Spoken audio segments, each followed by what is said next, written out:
Hi, if you can't tell, I've been dealing with connection issues for the last couple of weeks, and they're especially bad whenever I stream Travis Strikes Again on Friday nights for whatever reason. So the last 2 weeks in particular, I've started stream, gotten a few minutes in, and then everything's crashed and burned and gone to shit around me. But if you're watching this VOD right now, that means that these issues have been resolved, and I got through a stream without a single drop. So that's good news. Anyways, 2 weeks ago, I did do one of the death balls on stream. We got through like a good 20 minutes of gameplay before everything crashed and went down again.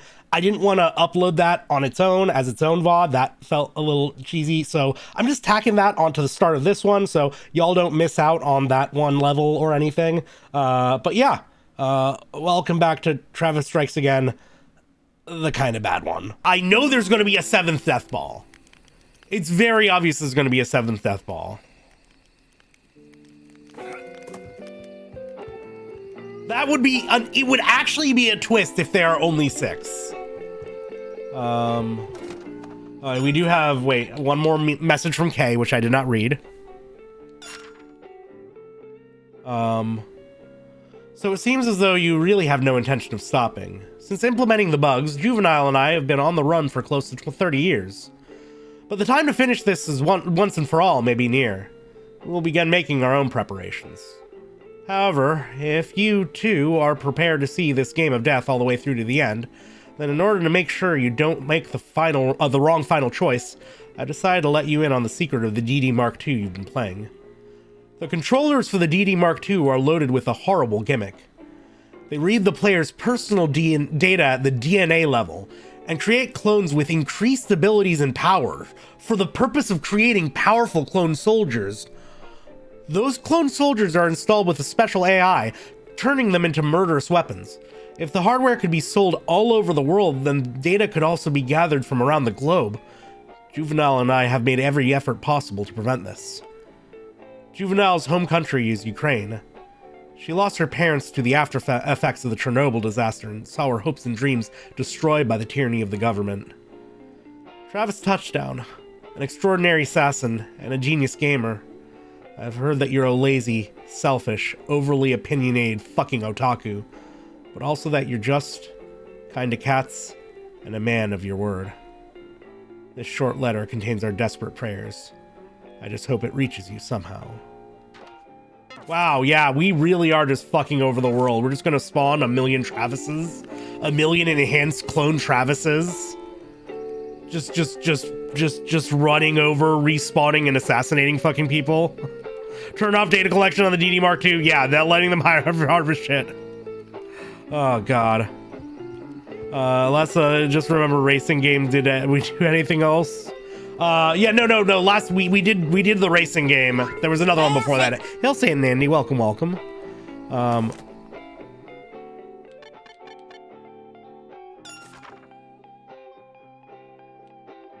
Oh wait, did we not? Did we not? I thought we had gotten the new death ball. The TNT 1000 stands for Travis. Okay. Okay, well this isn't, I don't care that much about it. We already did that. Okay, so I guess we don't, Killer Marathon is our new one. Yeah, so we do have our new death ball. Okay, in that case, since we can't read about it beforehand to hype us up. Yeah, I will read Golden Dragon GP just to catch us up. Let me just...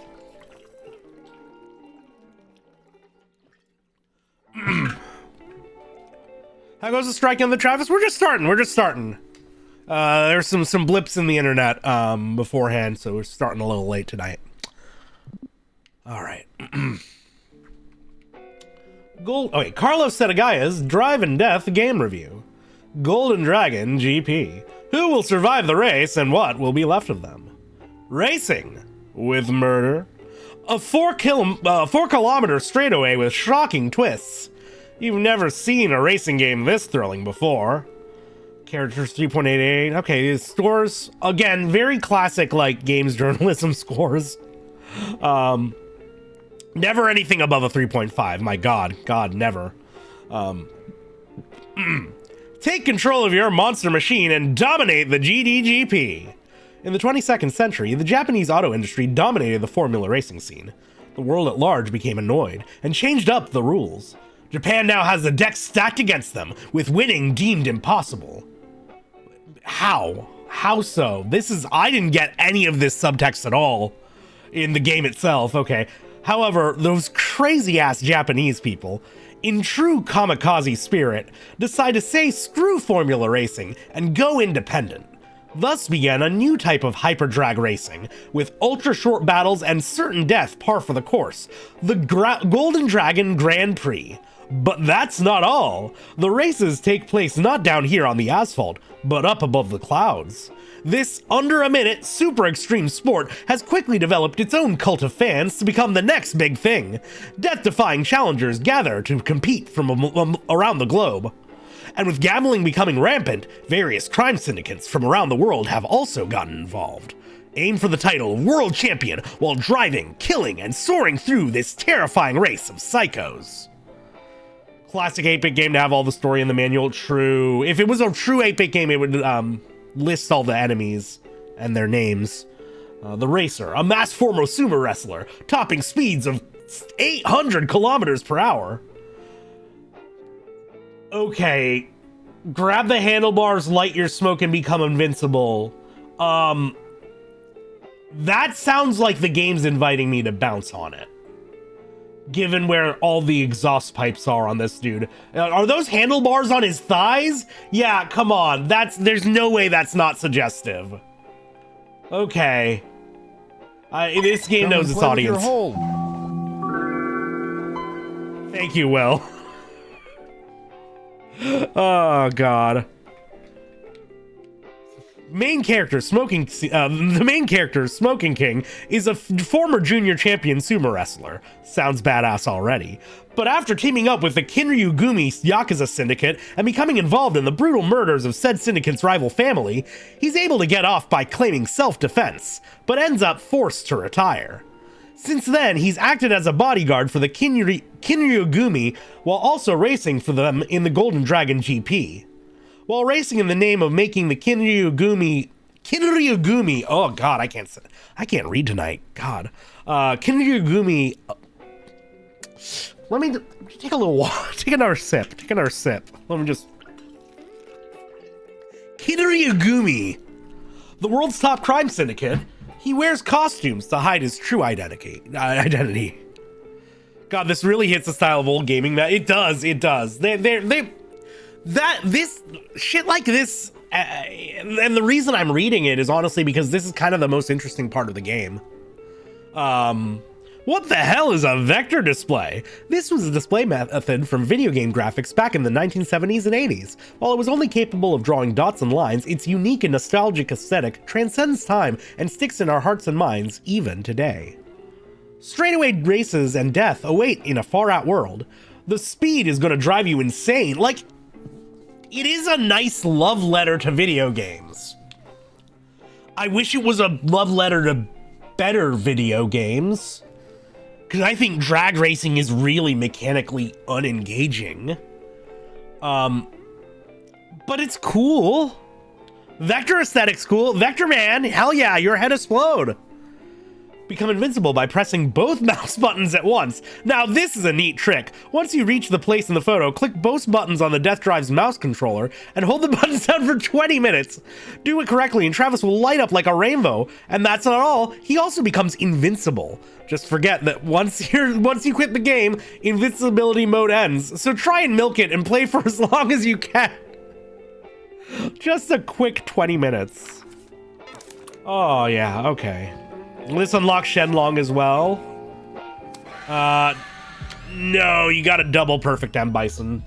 All right, let's do this shit. Killer Marathon. Oh, let's kick some ass. All right, fuckos. New Death Drive game. Let's see what aesthetic we are treated to before the game rips it away from us for samey-ass gameplay. I still love this little screen. Yeah.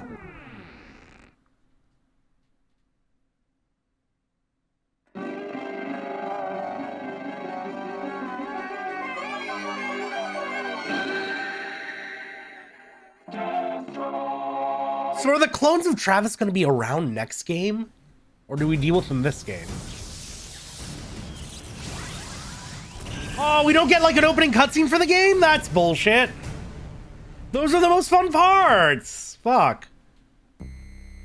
Okay.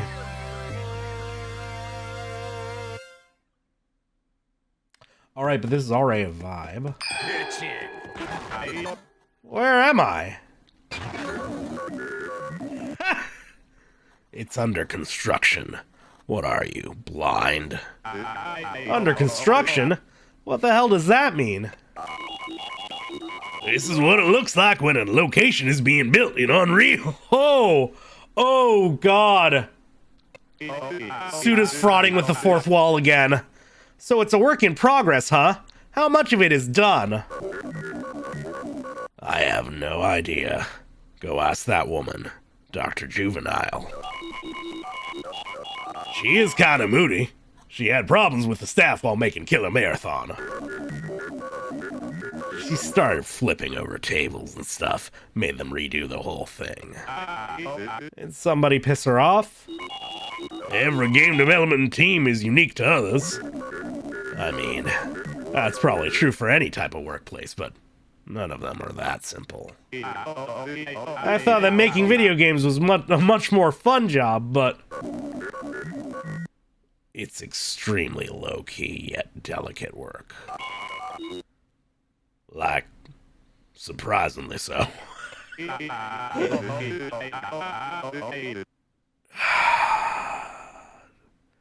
Did Suda really make this game to tell us that making games is hard?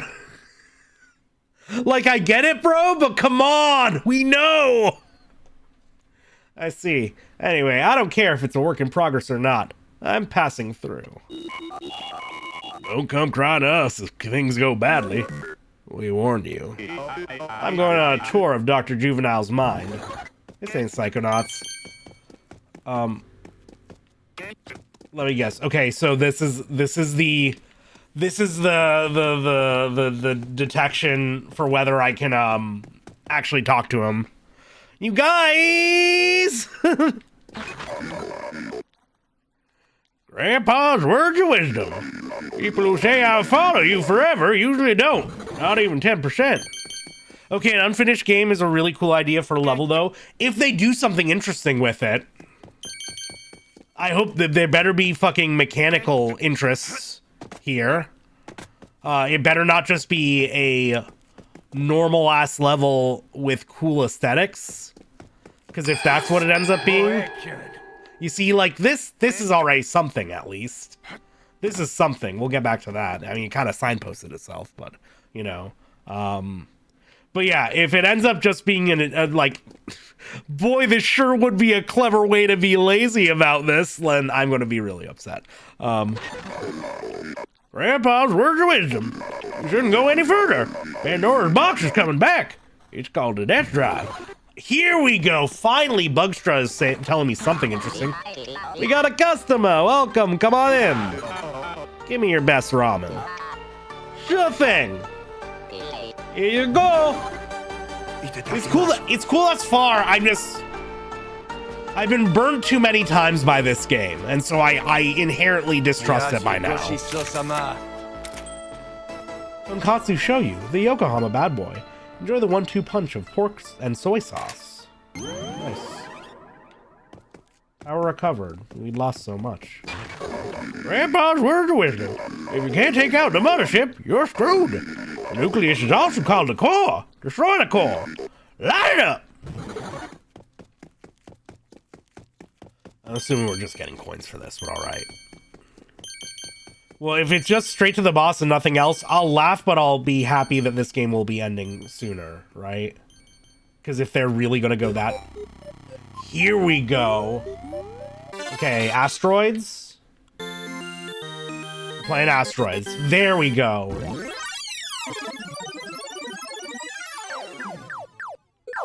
Oh, okay, we're not auto-firing.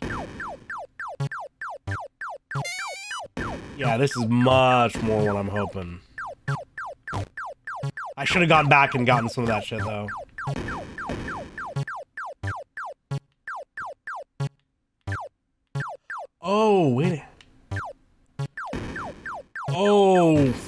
forward is also the shoot command. Oh, that sucks. Okay. Pausing.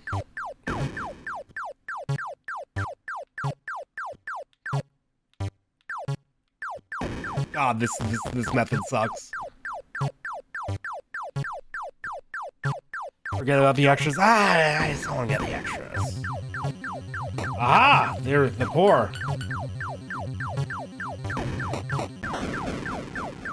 Presumably. Oh, these guys aren't dying anymore. Ooh. Yeah!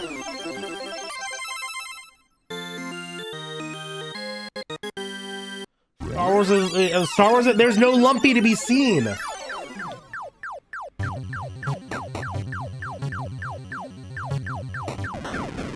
Nice. Okay, sure.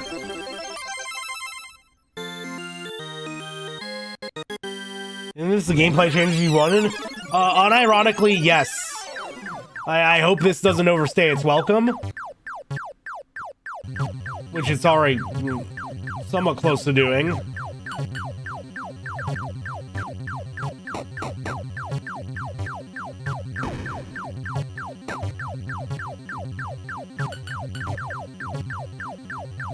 Whoa. Turns out I'm just a fucking god at this game, right?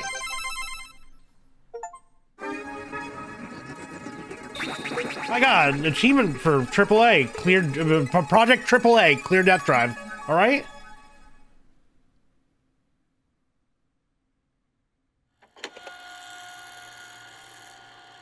If that's it, that's actually very funny. Wait, that was it? Yo, I am so okay with that being over and done with already. Ha! Okay, that's pretty good, that's pretty good. The copy of Killer Marathon I got wasn't just some pirate version. It was a Death Drive port of the legendary arcade game that started it all, created by John Winter himself. Apparently it's not finished. Dr. Juvenile must have created it by analyzing records and memories. I suddenly have flashbacks to when I was a kid, happening upon this game. This light emanating from the creepily alluring vector graphics seemed to pull me into another dimension. I wonder if Juvenile created this Death Drive Mark II specifically to facilitate this very experience. I kinda sympathize with Juvenile. That's just my imagination. Next up is the 6th Death Ball. The final game. What'll Dr. Juvenile show me next? Bring on the next game. Alright. Cool, cool.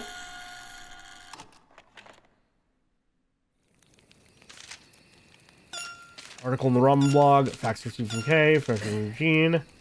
Time strikes back. Save. Great.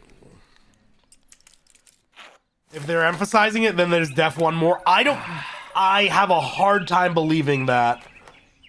I have a really hard time believing that. Because then why the fuck does the Death Ball punch card in the top right look like that? Thank you very much for the resub, Dank Rye. Welcome, welcome. Hope you're doing well. Can't even fucking interact with this guy. Fax and K. Hacking the CIA led to a terrifying discovery. We realized why almost 30 years of time passing had apparently reawakened the DD Mark II. Deep beneath CIA headquarters sleeps the DD Mother Machine, the DDAAA, Death Drive AAA. This Mother Machine was an all-new tool of war. After creating the clones, they could be controlled remotely after being sent into the field. The clones were loaded with filtered cameras, making the opponents they faced in battle look like nothing more than the bugs you've been fighting inside these games. Erasing any sort of guilt and doing away with both the physical and mental damage sustained by actual soldiers in battle, these drones were the ultimate war machines. After Vietnam and the Middle East, these drones incapable of suffering PTSD would prove to be the most amazing and terrible solution possible to America's military issues.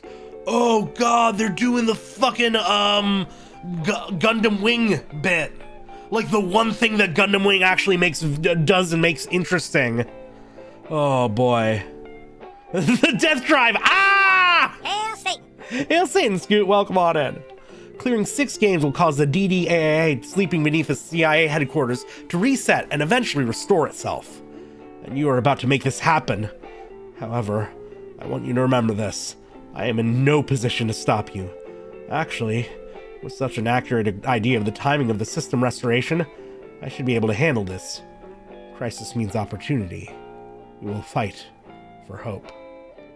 Okay, maybe she's on board now? Maybe she's on board? I don't know. You know what?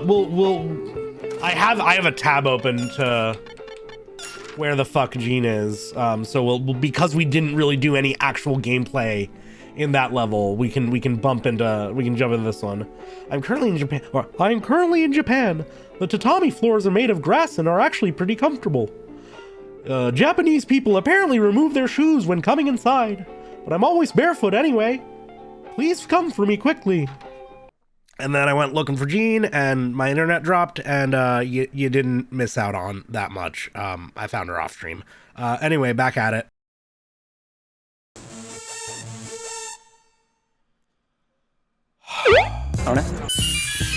Satan's pretty cool. Fuckos. Welcome on in.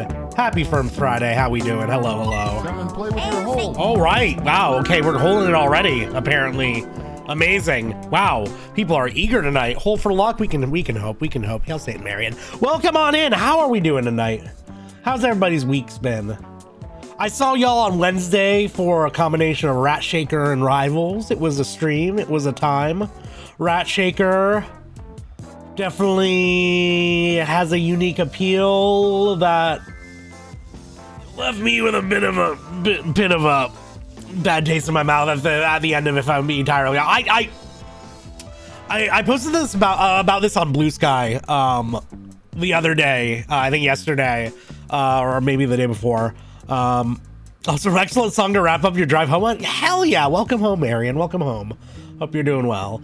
Yeah. So yesterday I posted about this. I was talking about this a little bit at the end of Rat Shaker, and as we switched over to Rivals 2 last night, or two nights ago, last stream. But I was interested in whether it was intended as satire or not. And so I did a little Googling. I did a little searching, like, is Rat Shaker supposed to be satire? And I immediately got hit with like 4 separate YouTube videos, like the dark, disturbing truth about Rat Shaker explained. And it made me sad for media literacy. It made me really, really sad. Anyways, welcome on in.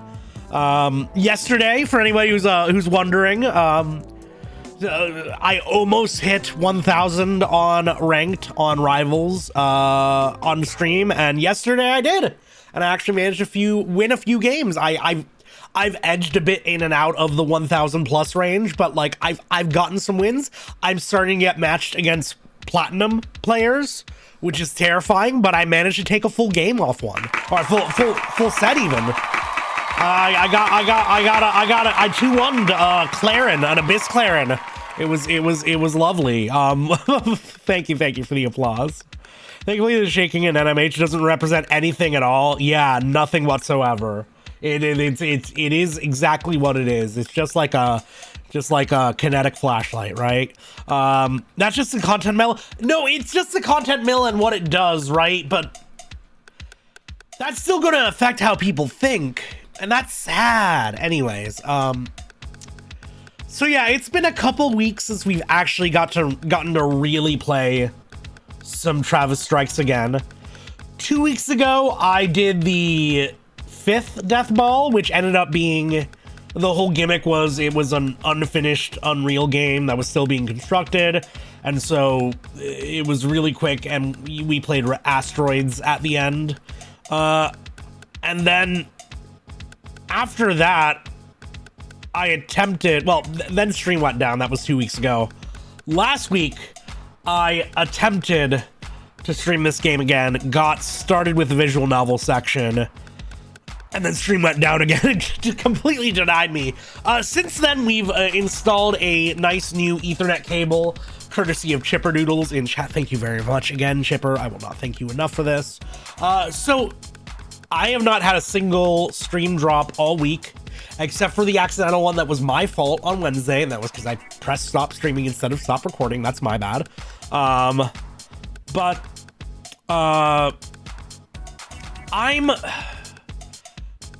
Should we make it through tonight's stream, I'm confident enough to, or I will be confident enough to say that we finally solved the connection issues. I personally believe your computer just didn't like the visual novel parts and said no thank you. All those. Well, the thing was, it seems to have been primarily the Ethernet cable that was giving me grief, but there were extenuating circumstances too. Weather's been crazy lately, and so I think the Ethernet cable was kind of freezing during the day, and then I'd fire things up, and the network card is right next to the CPU, and as the CPU gets hotter, in combination with some of the connections, like the actual physical connections within the cable, that plus the fucking temperature, things weren't going great, and like the connection was already in a bad place because of the cable, and then anything that got layered on top of that would facilitate the stream dropping, like a more intense game, or, you know, a bunch of redeems going off at once, whatnot. Hunting for the real problem tends to illuminate other issues. That too, yeah.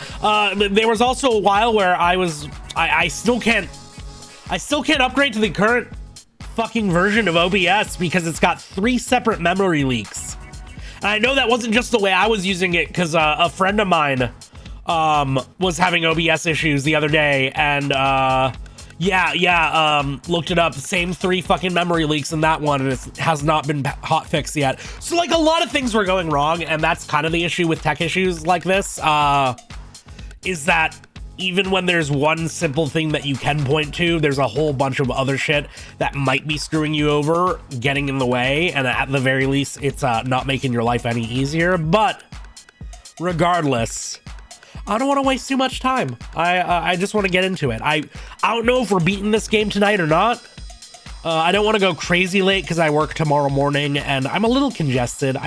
You know, the weather's been a whole thing. But I'm excited to finally make some goddamn progress. God, I hope. If we make it through this entire stream, if this VOD is up tomorrow morning on the VODs channel, sorry, just burped a little bit. Then shit, we're in the clear, baby. And finally, we can say with confidence that the connection issues will have been left more or less entirely within 2024. And fuck 2024, right? That whole year can burn.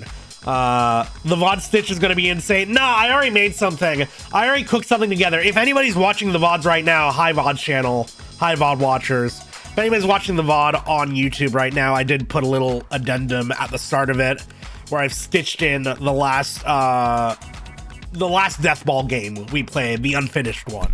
Because I don't want the VODs channel watchers to miss out on that, right? It's part of the game, it's part of the experience. I want to preserve that, I want to keep that in the playthrough. But that being said, I didn't want to upload 20 minutes of gameplay on their own as its own VOD. That felt like a shitty tease, right?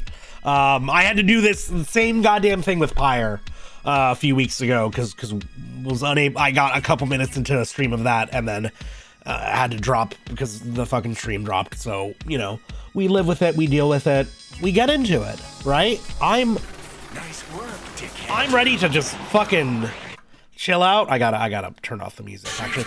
I'm ready to chill out. Man, it looks so much cooler in that one shot with the gloves floating around. We never get to see that in the game because, anyways. Hello, Starliner. Welcome, welcome. All right. Oh, shit! Noisy! 29 goddamn months. Thank you, thank you. How are you doing tonight? Welcome on in. Oh, God. What were y'all up to? I saw some people chilling in the court earlier. What were y'all up to? I hope everybody had a good time. Suda 29! That was many, many years ago when he'd only made 29 games, as we all remember. Yeah, so when we last left off, we did Killer Marathon, which ended up being a bust. It ended up being nothing. It was unfinished, and then we did Asteroids. And now we're getting into some Travis Strikes Back. Fatum Betula. I've never even heard of this one. What you betting on fate for? All right, last week we got like a couple sentences into this visual novel, and that was about it. And most of it has been flushed from my mind, so it's like the first time all over. Managed to 100% it? Oh, hell yeah, Muffet would know. With a name like that, I can assume it's a game that Muffet would know about. Fuck yeah. All right, number 5, Hell's Chainsaw. On the road. Listen to this, Gene. It's about a guy. Okay, what guy? A real asshole. His name is Damon Richitiello. From Utopia? From Utopia? Oh yeah. Yeah, those IT type dudes creep me out. A world of data with no actual substance. I mean, video games are just made up of data too, but that's okay. But those have substance and emotion. IT was born from an aversion to those. A tool of efficiency and consumption to destroy man. You get molested by an IT guy or something? That asshole has the death ball. I sense a connection. Utopinia is an urban development consulting firm.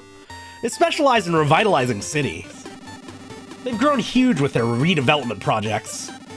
They've got their eyes on Santa Destroy. As for the Utopiland at the Utopiland amusement complex, the building itself has become a paradise. After just half a year of construction, Utopinia was able to open that huge complex. There are rumors that they're using some sort of technology from the future.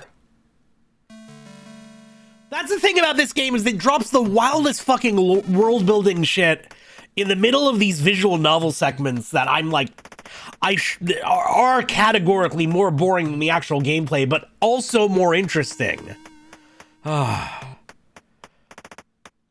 genuinely wonder if you played both Silvercase games, came back to this, if you'd have enjoyed a bit more. I don't know, it feels like it might be too self-indulgent, right? I'm not always a huge fan of being catered to in a very easy, naked way. Like, sometimes I can get very eye-rolly with that. That's where a chunk of the world building comes from, the Silvercase games?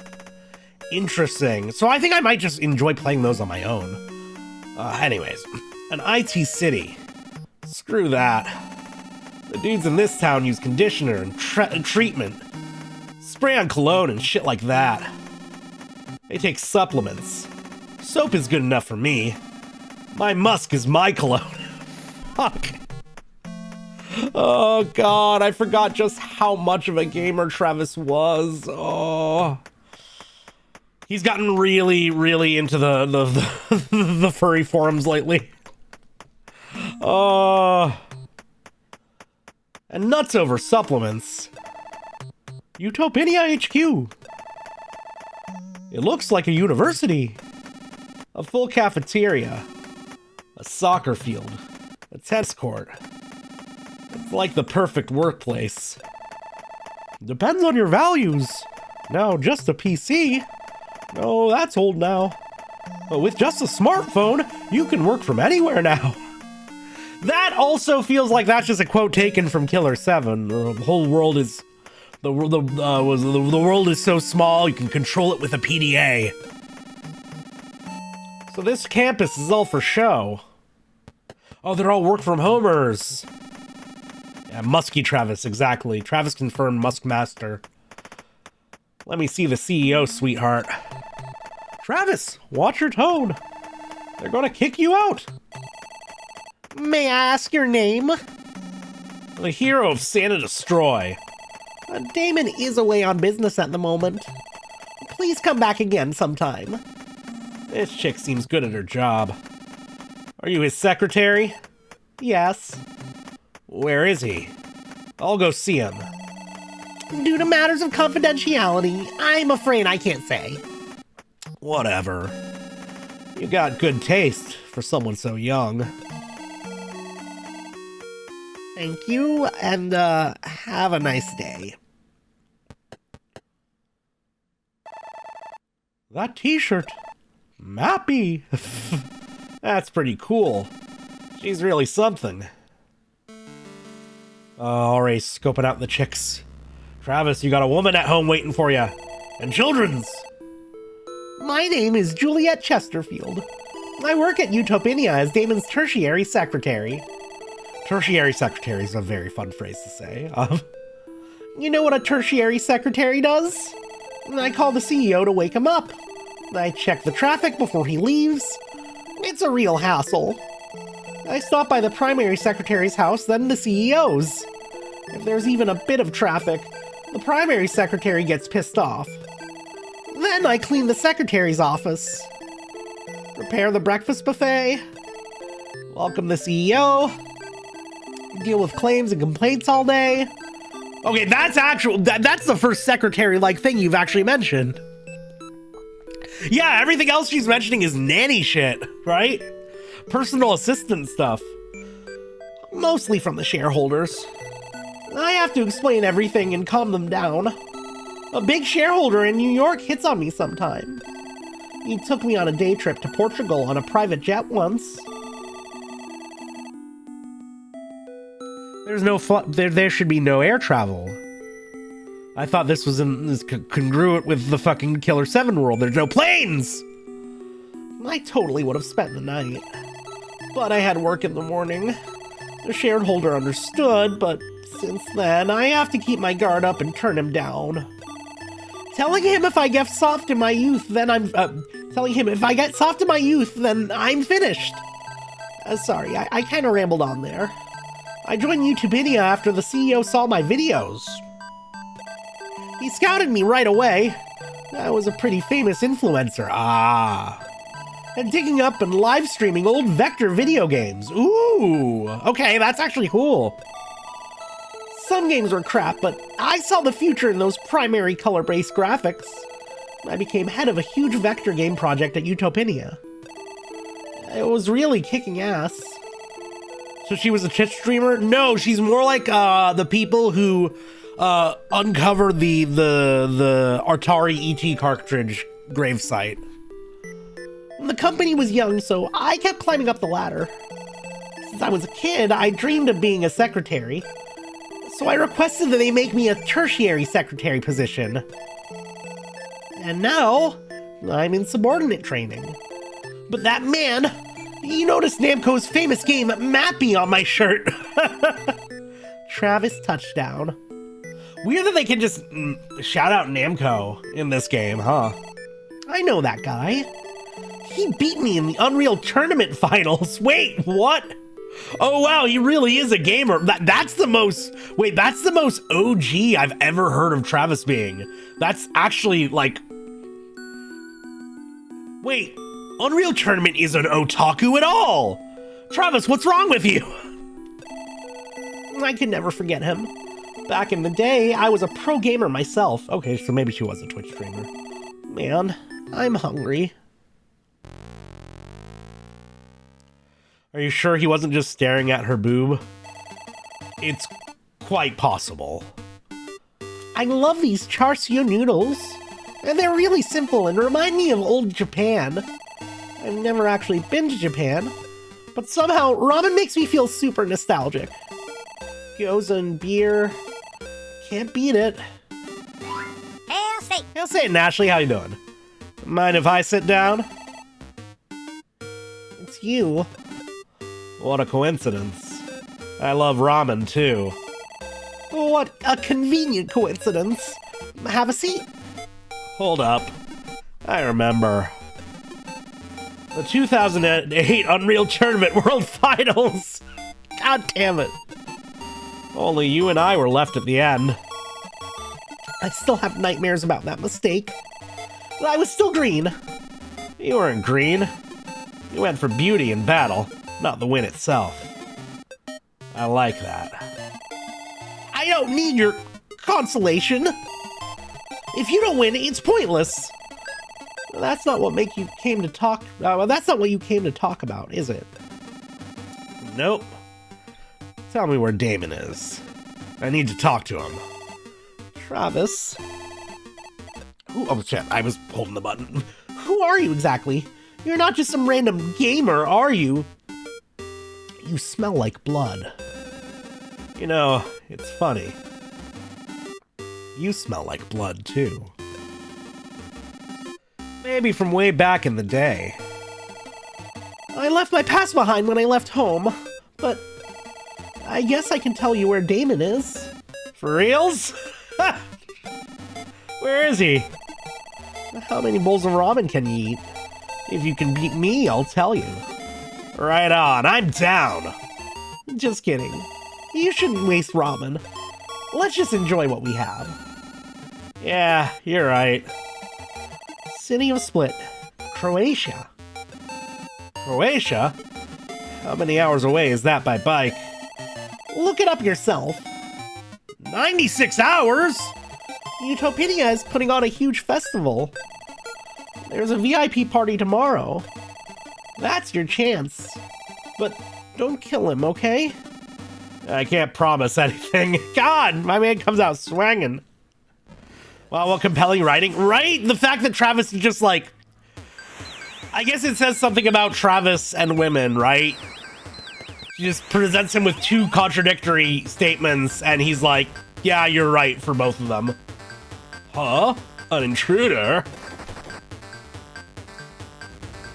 This guy's suspicious. Take him away. You calling me suspicious? Duh. Croatia by bike? Well, if it's in the Killer 7 universe, that actually tracks. Oh. Ha! Okay, that's how we did it. That's how we do combat now. Oh yeah. Are you a model? You look like a cosplayer. Or are you just today's DJ? Whatever the fuck I might look like, I'm the guy looking for your death ball. Not a very warm welcome, huh? That was definitely Max Headroom. It was supposed to be like a bodyguard. I don't know. I feel like I can't see Max Headroom in bodyguarding. Get the hell out of here. He does have the hair though, I'll admit. You need to brush up on your manners, son. What's up with the death ball you stole from Juvenile? I know nothing about that. You don't, do you? You used to work with Juvenile. I simply joined the Serious Moonlight dev team and worked my ass off every day developing it. But all of Juvenile's ideas just came out of the blue, and the game just wasn't working out. So I got together with the other staff, and we objected her game design. It was all for the sake of what we considered to be the perfect game.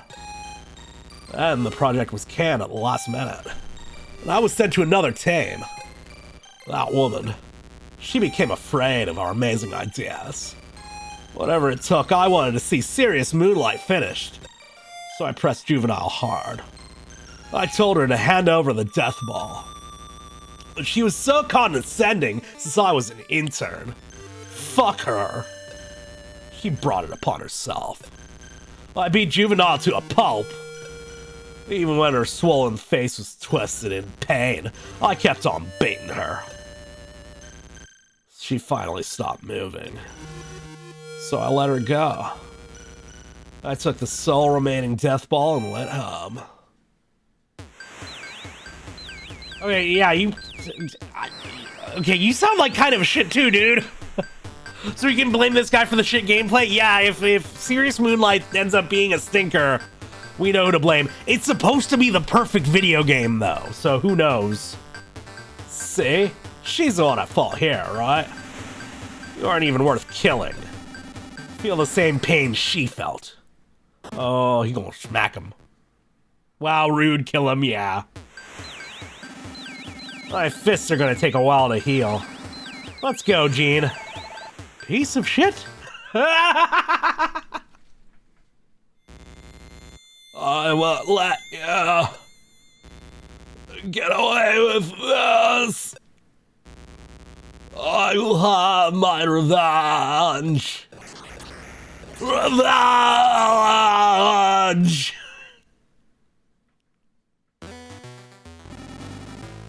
Yeah. I feel a chill. Yeah, and I got goosebumps.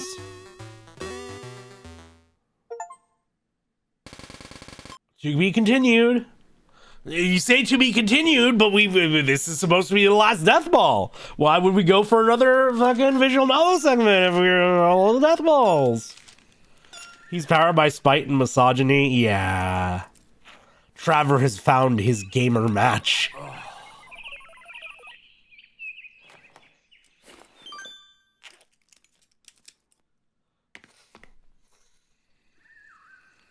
Okay.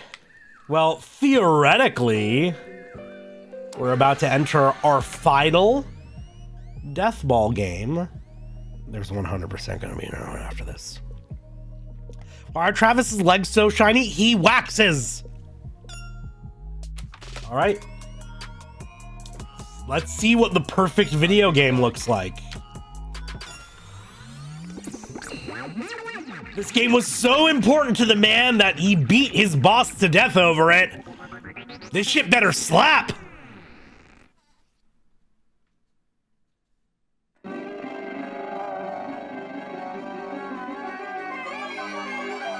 We gotta know, Ayo. How you doing? Welcome. Can I get a shout out for Ayo Hell?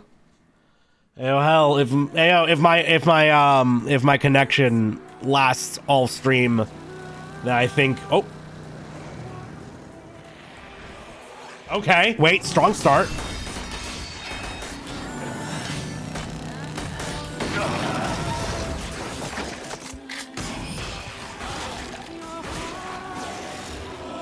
Real mid-2000s ass graphics here. Whoa. Okay. Little Evangelion for us.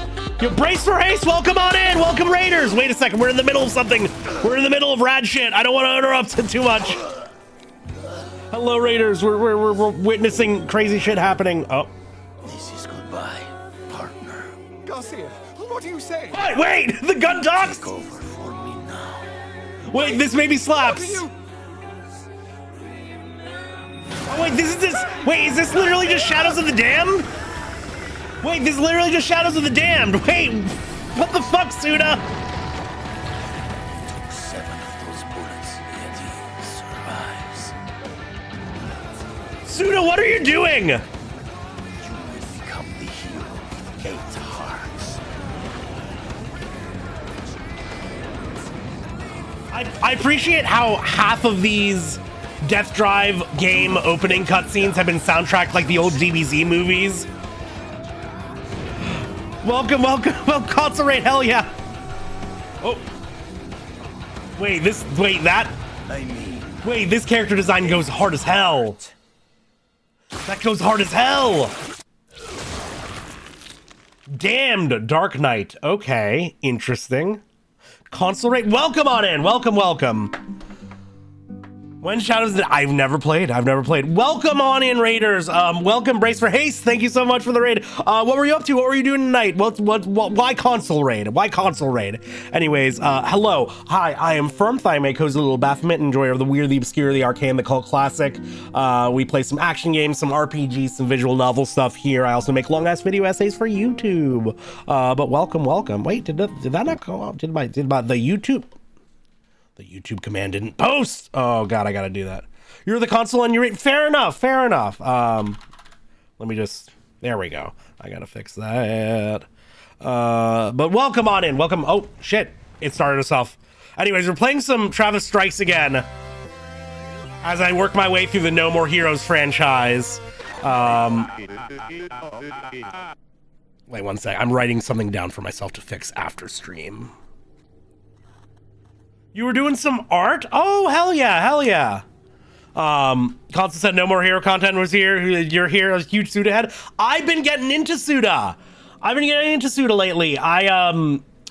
I played my first ever Suda game from, I want to say last summer with Killer 7, which I cannot get out of my head. It's still just like a fucking singular, unmatched masterpiece. And I've been chasing that high ever since with the No More Heroes games. I also tried to play Killer is Dead, and that PC port is broken in like a way. Yeah, there really is no other game quite like Killer 7 from what I've seen. But yeah, I've been working my way through the No More Heroes games. I will admit, Travis Strikes Again thus far is like 100% the worst one thus far. I don't think it's going to turn it all around by the end, but I'm still interested in seeing where it goes. And we're going to get right back into it. But if you need to raid and run Brace, or anybody who raided in, I get it. I understand. It's been lovely having you here, and I hope to see you again in the future. But if you want to hang out, we're going to be doing some charging of crystals and some reading of visual novels. So, yeah, this sure is a game. Anyways, what's going on? The title of the Death Ball was Serious Moonlight, a huge AAA dark fantasy RPG. I know this world. It's from a game I beat 6 years ago. Shadows of the Damned. Garcia and Johnson fight demons. It's a famous action game. Is this a sequel or something? This is the Underworld. This is not a turn I was expecting from this game. Boy, Suda's really banking on me having played a lot of games that I maybe have not. Damn Dark Knight. Okay, your personal favorite level? Hell yeah. I think Suda is doing all these callbacks to tell you to play a better game of his. Unfortunately, I feel like that's what's going on here. I mean, this game even opened with a Killer 7, like a very blatant Killer 7 reference. It's unfair how excited they got me for Killer 7 nonsense. And they have yet to deliver on it. Shadows of the Dam ended up really different from the original concept due to EA management. That makes sense, yeah.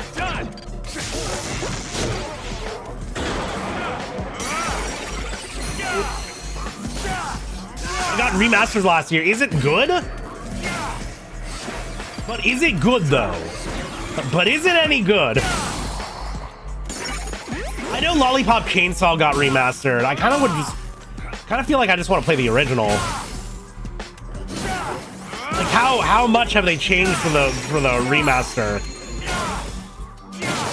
How much of an upgrade actually is it? What do you mean to play Shadows? You think you're gonna have fun? Okay. Okay. Perhaps I look into it. Is Shadows Suda? I feel like I don't hear it brought up as a Suda game. Oh, it is. Oh, wait, so it's directly Suda. Okay. Gotcha. Oh, man. Mikami produced it? Okay. Yeah, something tells me Mikami wasn't involved with this one. I just have a sneaking suspicion.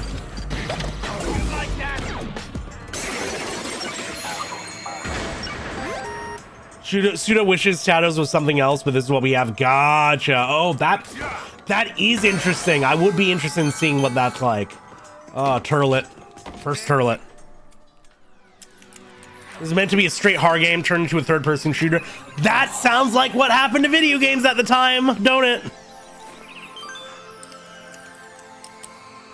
Mikami holds Suda's leash, or sometimes he cuts him loose, but he knows when, right? Listen, Mikami made God Hand, so I trust him with basically any franchise. Shadows of the Damned. The game started as Fleming, Lord of Demons, kidnaps Garcia's girlfriend, Paula.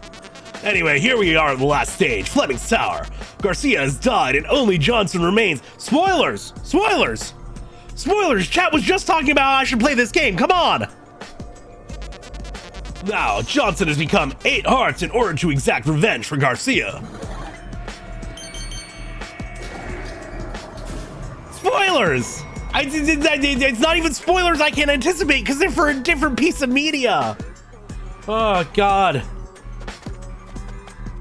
It's like if I just started dropping Breaking Bad spoilers on y'all right now. I've been rewatching Breaking Bad a little bit lately, and I feel like a lot of people have, and I'm assuming it's largely because of the Wayne Radio TV reenactment, but still good. Chat you should be very proud of me. You should be very, very proud of me, chat. I got through all of season 2 of Breaking Bad without ever once pausing the episode while Jane Margolis was on screen capping it and tweeting out the screen cap with the phrase, "I need her." Okay, I managed to resist temptation every single episode. I'm proud of myself, and I think you should be proud of me too, damn it. You have indeed acquired the death ball for serious moonlight. But once you loaded it up, it was a different game. Is this even a thing? Dr. Juvenile canceled serious moonlight. She wanted to create a AAA open world action RPG. Oh, not open world. But at the time, there wasn't a single studio that was able to realize a concept of that scale with the available technology. Her idea shot down, Juvenile decided to take a huge gamble. Her favorite game was called Shadows of the Damned. When was this made? When in universe? When was she developed? When was I thought the Death Drive was like an 80s console. Also, hello, Grandma. How you doing? Welcome on in. Thank you for being proud of me for resisting horny posting about Jane Margolis, because it was hard. The reason this came in Nowhere Here trade were advertised heavily being on Unreal Engine because Richitello is now CEO of Unity, which the old Oh, okay. I know 3 things about Breaking Bad, 2 tone spoilers, and the 3rd is the ending. It really is that good, is the thing I'll say. Like, even going back and rewatching it, yeah, shit holds up. It's real good. She wanted to make Dogma. It sounds like she wanted to make like an Elder Scrolls game. And her favorite game was Shadows of the Damned, so like, wouldn't Oblivion have been out already? Breaking Bad is so funny because it really wants you to take Blue Meth seriously. Breaking Bad is so funny because it's true. If it's happened in almost any other country, the plot just wouldn't happen because health insurance and, you know, education and whatnot would be covered by the government. Anyways, well, she played it in the World of Dreams. It's a super punk action game on which this world is based. It's a super punk action game. World of Dreams, my ass. I beat that game myself. I felt sympathetic toward Garcia. You almost never see a main character as goddamn cool as him. I sympathize with him so hard. He's so cool. Back when the big trend in game was super yoked muscle heads, that dude rocked that racing jackets like nobody's business. It has super serious moments, but it really has such a ridiculous premise. I would not say the premise itself is that ridiculous. Some of the things that, you know, people get away with are, but, you know, why would it be a story if it wasn't extraordinary? I also don't think the blue meth is that unbelievable. Right to my right, at this very moment, there is a grinder packed full of very, very purple weed. Right? That's you telling me somebody couldn't make a meth that's got a funky little color to it by changing around the process? I believe it. As somebody who doesn't know shit about meth, I would believe it. I buy it. Yeah, chemistry, man. But for me, the silly moments are more towards like the first season and a half or so, where every episode Walt has to like bust out some sort of science gadget or some sort of improvised chemical weapon. Like he used the show leans a little bit harder into the science superpowers thing of it earlier on, which I think is indicative of the era of TV that it came from, as opposed to the era of TV it kind of created. I'm sure after Breaking Bad, bumper dealers start dying their stuff blue. You spray paint it? Yeah, exactly. It was supposed to be taking place in Riverside County, California, and that tracks. Oh, Oh, interesting.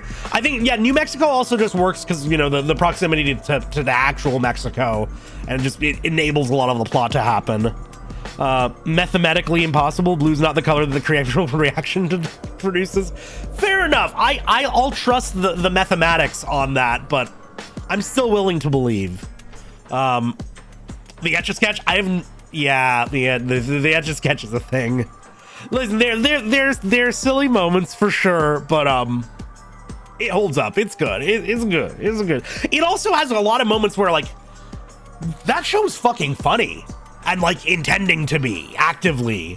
The Blue Meth feels more like a fantasy album. It needs a MacGuffin. The show just needs a MacGuffin. The only reason it's blue because they didn't want to show real meth on television. I doubt that, because there's a decent amount of realistic meth on that show already.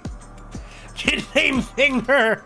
There's an adult named Littlefinger on fucking Game of Thrones, so that's just, you gotta have your fingers in your prestige TV. If I ever get cast in like a prestige like crime drama, they're gonna call me Thumb, or Thumb with a PH anyways. Here's a little warning for you. Staying in the dark area will incur damage, so be careful.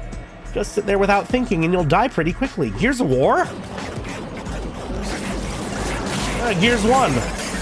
Hooray. See, I remember things from that game. I remember the one time I tried going online in Gears of War 1 way back in the day, and learning that the entire cover system that the game was based around and kept advertising was irrelevant, and that the entire meta was dodge rolling and using the shotgun at close quarters. I hope they call you Dragon Fucker. Travis would be proud, and so would I. I would wear it with pride. Dragons need a little loving. Here's one online was hilarious. Host advantage, shotgun wins 100%. Yes, yes, you get it. You already know. Yeah, it was really fucking funny. I remember John DiMaggio with it. I know in one of the later Gears games, like, one of the characters is around since pretty early on, dies, and I did know somebody in high school who said that was like the one time a video game ever made them cry. Was one of the characters dying in one of the Gears of War sequels. And that always gave me a little tickle. Hell yeah, brother. You have an emotional awakening in the middle of sweaty action man cover shooter. They should play they should play better games. Yes, agree. I 100% agree, but also just give me a little laugh. Here's the smoke, they made me cry. It's true. Oh my god. I wonder if any of the Gears games are considered woke. There has to be a moment when there's like somebody's like, but don't you realize we're destroying our planet or some shit? And then somebody gets really angry because climate change is also woke, as we're aware. Playing the Killer Marathon. There's DLC for this game. What does the DLC entail? And was it free DLC that I would already have, having purchased the game? So I can tell you right now, I do not plan on spending more money on this game. Gears 4 had a female wait, Gears of War 4 had a female protagonist? I never heard a single word about this. I don't know if I've seen any horny art. Like, man, that's a shocking lack of cultural impact there.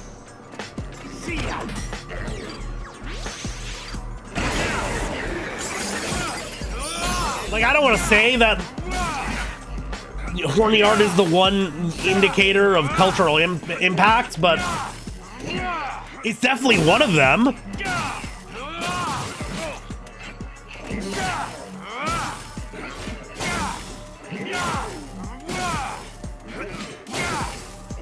You can tell a series has really made it when, you know, You're not looking up the Rule 34, but you end up running into it anyway.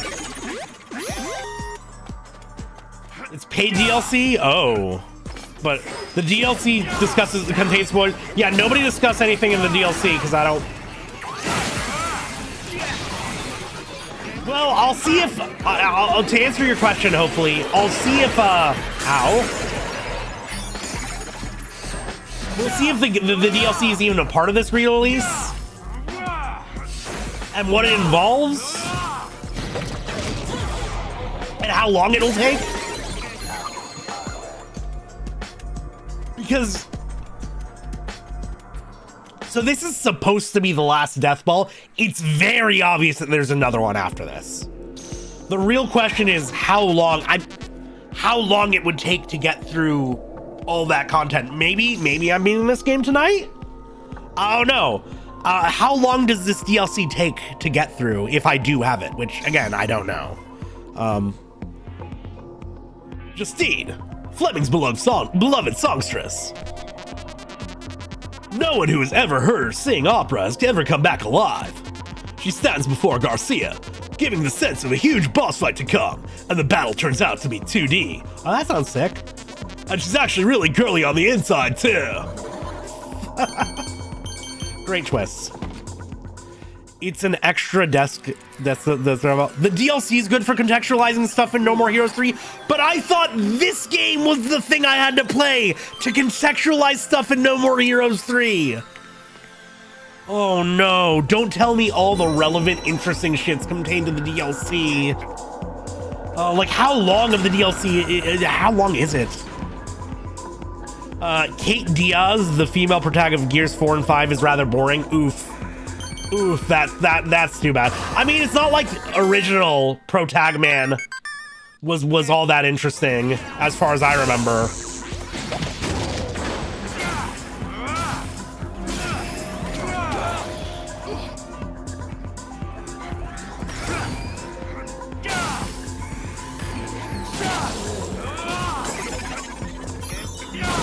Oh, okay.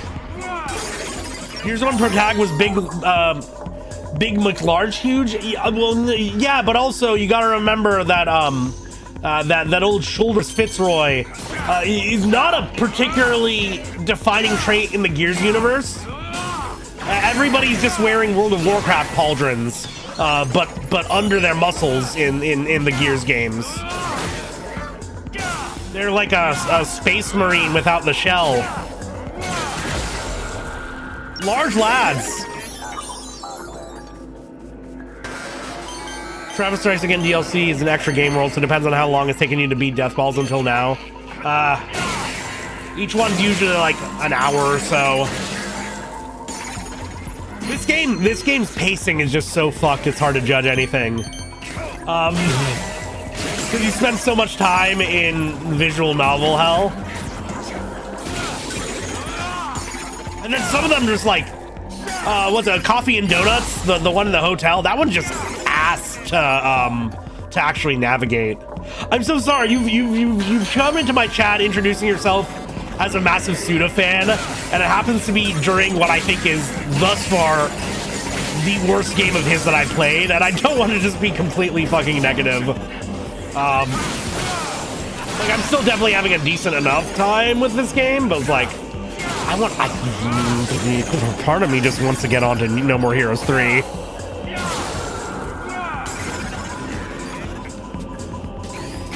The 8th Death Ball? Oh god, there's an 8th? Oh.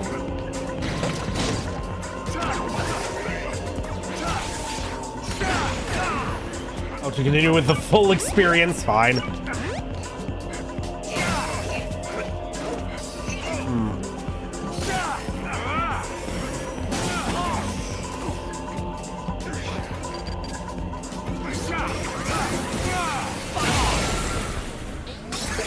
Take that healing real quick. Is that the 8th Death Ball? No, again, it would be the 7th, because yeah, look up in the top right. We got 6 Death Balls, and we're on the 6th of them right now, and there's just an empty space. So it could be, listen, maybe this is the last Death Ball world? Maybe. And then in that case, the DLC is the 7th. But I thought people were saying Killer Marathon DLC. Killer Marathon is the game we just played. The unfinished Unreal game that was still under construction. So presumably the DLC would be that game actually having been finished. Is what I'm guessing. You know, it's not the other. I forget this game's stunning to play for its double narrative. The narrative is interesting. It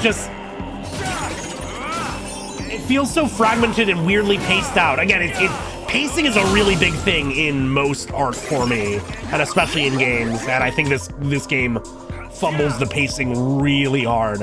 And the shitty thing is, like, the stuff that I'm actually interested in is the plot and world building stuff that seems entirely contained to the actual visual novel segments.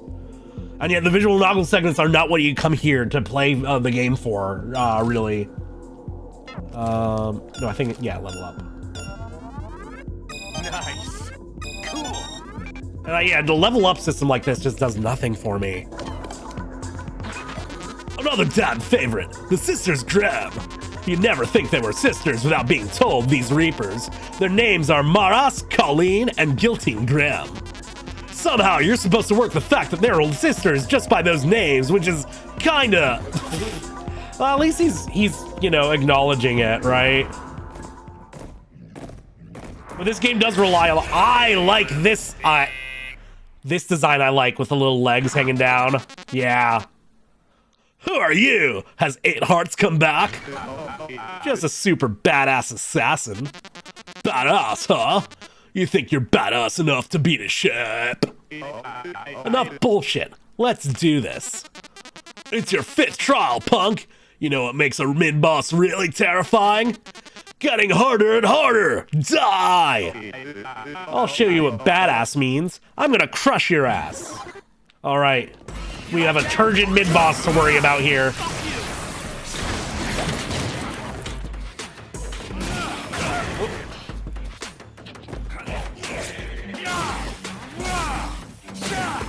Yeah, I'm definitely already planning on playing No More Heroes 3 after this one, either way. And after that, I guess, yeah, now the conversation has been had about, or has started about Shadows of the Damned. I might be interested. Generic sheet members from the Baphomet. Yeah, I think I've got at least a distinctness advantage. They always go down so easy. They always go down so easy, these mid bosses.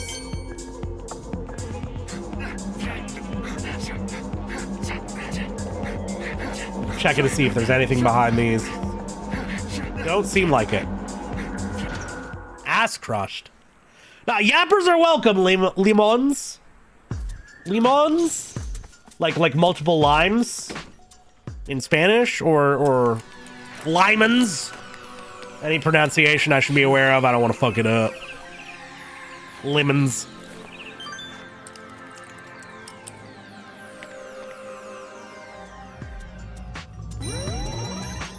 Yay! Elliot, the best. The term psycho was created just for this guy. He kills, chops, flays, and eats. He was probably the biggest psycho of all Fleming's toadies. C-R-A-Z-Y. Crazy. It would be Limon. Okay, I'll keep it in his mind. Game serves as a huge allegory for the student's actual life and his game developing career. It's just done it in such a weird way.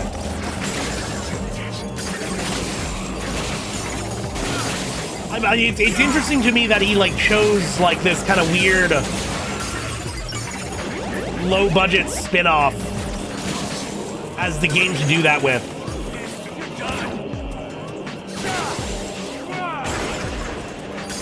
Oh, whoops.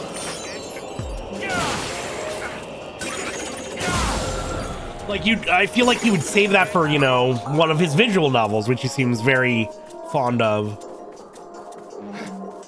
I don't know. I just want more Killer 7. Oh, also, we're due for an ad break right now, so after this fight, we're gonna take one of those. Real quick. That's more something. No, I think making a game about your career as a game developer is actually, you know, that's definitely a good way to explore that theory, that story.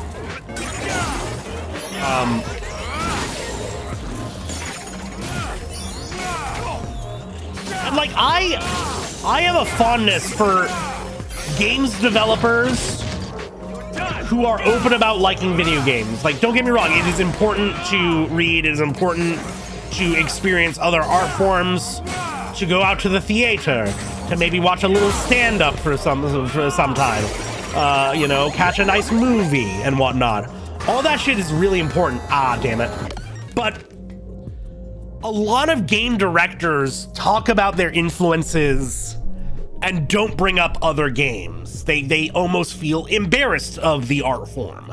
And I am a big appreciator of directors and creators who are just straight up willing to name a bunch of games they really like that made them want to make the thing that they enjoy. That's why I like Hideki Kamiya, because Kamiya is 100% that way. And the game he really likes is usually Space Harrier, because he's a sicko about that game. Anyways, we're gonna do a little BRB when we come back in a couple minutes. We'll just be back into it with more of this death ball, perhaps our last, who knows. He's so sick for space. Ayo, one of the first conversations we had, I like, well, the Space Harrier thing came up, and you immediately responded that he's a sicko about Space Harrier, and that's how I knew we would be friends. I just want to say that. Anybody who understands that Kamiya is a fucking sicko for Space Harrier, you get me, okay? That must force me to spend so much Space Harrier for that S rank. Yeah, I'd fuck him for it. Anyways, BRB fuckos, we'll be back. Everybody grab a little snack, a little water, do your thing. BRB. I don't know. Satan's pretty cool.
pretty cool. You know, thankfully, we're not playing any Space Harrier in this game. But that being said, I am kind of... Now that we brought up the whole subject of how, like, Suda's very, very, very into video games and open about taking inspiration from them, I am really shocked this game hasn't had any genre shift segments. I am shocked that this game... God Hand enjoyers? Oh, Limon.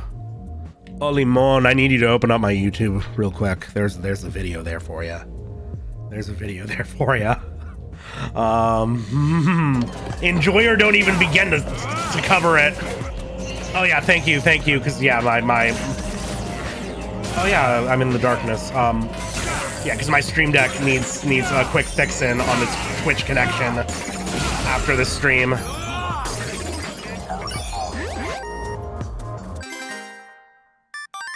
Travis tries again, still defending Enjoyer. I'm sorry.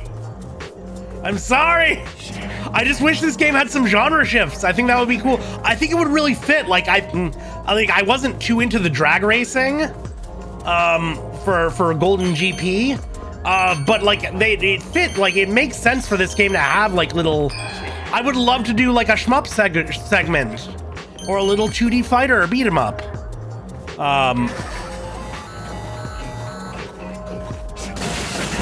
I think it would totally make sense just with, you know, Travis's personality and the actual plot of this game as a whole. And like considering how many minigames we've had for the side jobs, it's perfectly okay to like a very flawed game you don't gotta defend. Yeah, don't worry about it. I'm not trying to beat up on it either, honestly. Like listen, my favorite game of all time is The Wonderful 101. And that right there is a very flawed game, but it's perfect, and I love it, and I adore it. It's my favorite thing ever, and there's nothing like it. There's simply nothing like it. Love Sonic Adventure 2. I have a lot of nostalgia for Sonic Adventure 2 as well. I go back to it and try and play it, and it's like so goddamn twitchy that I have no idea how I ever played it growing up, but like still a classic in so many ways. Can't help saying, oh no, Mike, welcome on in. How you doing? We got a customer. Welcome, come on in. Give me your best ramen. Sure thing. Here you go. I love Asura's Wrath. I really need to get my hand on a copy of Asura's Wrath because I think that would be a really fun game to stream. I think it will be a really fun game to stream. Sukemen. Ramen fit for the gods. The seafood-based broth provides a hint of class. Cold tires otherwise fine. I hope you can rest and you can warm the fuck up. Yeah, Asura's... I played a little bit a while ago, but never got to finish it. And yeah, it definitely seems like it will be a fun time. Hi, Falcon Ron! Nah, Falcon Ron is way up here. He's high in the register. The pacing never felt weird. I'm never just having No More Heroes world building. No, totally fair, totally understandable. Cannot blame me at all.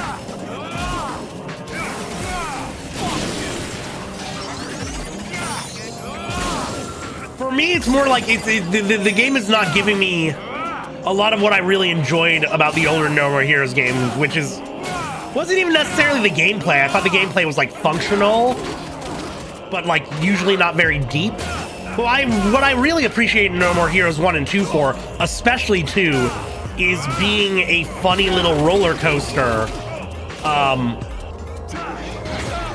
Like a fun action game roller coaster with a very, it's got a similar appeal to Scott Pilgrim. It's this series of big personalities that you fight your way through. Everyone has their own little level and their own aesthetic and, you know, a nice little lead-in, a fun, memorable cutscene. Like, incredibly memorable bosses, even if the gameplay behind them was never actually doing that much for me. Damn it. Don't blame myself for this. Yeah, thank you for understanding, because, yeah, no. I'm ultimately, yeah, pretty I get very hyped for games I love, but I also get very critical for shit. It is how I be. It is what I do. Oh shit. This is what we do. This is who we are. We're building PR. Monsters Wrath is the only reason why I don't really like the PS3 has no games meme. It's got Binary Domain. It's got Vanquish. Wait, was Monsters Wrath PS3 exclusive? Because I did not know that. Good thing I got a PS3. You just bought a PS3? Congratulations! Nice! That is such a better investment than a PS5 in my opinion.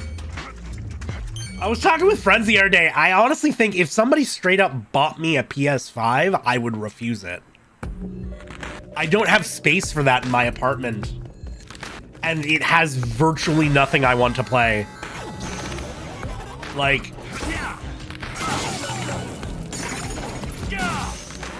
I mean, same with like an Xbox, but you know, that's not even part of the conversation at this point.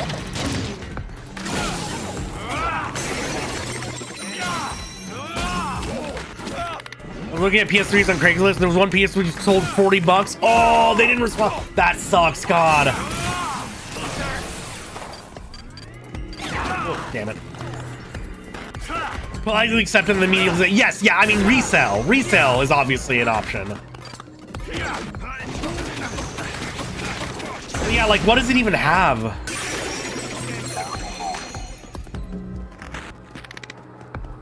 And I haven't even considered wanting to own any form of Xbox since Scalebound got canceled. God, you think that now that Kamiya's working with different peeps, they can make that a reality again? Oh. Astrobot? I mean, I guess. Astrobot's like the kind of game where it'd be like, if somebody gifted it to me, I'd be like, oh, cool, and eventually play it. But he's not the kind of game I can see myself going out of my way to buy and like being excited to pick up. I know I have a 360 copy of Monsters Wrath with. Oh, okay, so not exclusive to the PS3. Well, either way, that's what I'd be playing it on. I do have to borrow a buddy's Xbox 360 at some point in the future because one game or two games that I really want to stream eventually, I don't know when, but Bloody Death and Sword and Hammer. They're Nordic. Like I forget where the developer's from. It's like Sweden or Finland or somewhere. But they're like very early, like QTE focused FMV games from the early days of the Xbox Live Arcade. So we're talking FMV games made in like 2004 era YouTube quality. And was it Suda and Mikami in an interview, or Kamiya and Mikami saying they would just buy God Hand because they want to make stuff with it? It was Suda and Mikami. It was Suda and Mikami, and they also talked about Killer 7. And maybe bring back some of the cut content from that. I remember that very distinctly because that got me very excited. But we got to remember, Capcom now has Kamiya making the Okami sequel, and they've straight up said that they're looking to revitalize old IPs. So God Hand or Killer 7 getting a follow-up might not be an impossibility. That's... Oh boy. Gross. I know, a baby. Fucked up. Grandpa's words of wisdom. We'll need a key to proceed past this market. When the baby is hungry, feed him a mock strawberry. These are sometimes sweet. All the Clover games coming back, I would be here for it. Oh, there's Straub. Why even make me go through that tutorial? Travis, you need to perform a late term. I think he's already considering doing that twice over. Specific early PS3s can play most PS2 games. Yeah, it's bullshit that all of them couldn't. It's very bullshit that all of them couldn't. Grandpa's words of wisdom. Mock strawberries are delicious. Babies love them. I don't know if you should be... Oh, he clearly loves it. Is this also from Shadows of the Damned? Baby isn't satisfied easily. Go find more rock strawberries. Give us a collection of all the Beautiful Joe games. Honestly, all we really need is for Beautiful Joe 3 to exist. I guess I probably should play the spin-offs at some point out of a sense of personal obligation and curiosity. But I've never heard anybody say anything good about Double Trouble or Red Hot Rumble. The most I've heard people say about Red Hot Rumble is that it is a passable early party game platform fighter. You know, not particularly encouraging words. I just want 3 to be made and to be real, and for Kamiya to be behind the helm for it. This is right. Found a physical copy of the Wonder Woman. Oh, nice! Oh, hell yeah! You got a free Steam copy due to shipping. Like, fuck yeah! Well, good on you for having multiple copies, because I'm always down to buy another copy of the Wonderful 101. Grandpa's words of wisdom. Rock strawberries are delicious. Babies love them. Yeah, I know. This baby gate is eating solids already. That's what I'm saying. That's what I don't think it's healthy to be giving it a strawberry. We're not even taking off the stem. Baby isn't satisfied just yet. Okay. This is how locked doors work in Shadows of the Damned as well. At least they're giving us the accurate sodded experience. Can't go in there. God damn it.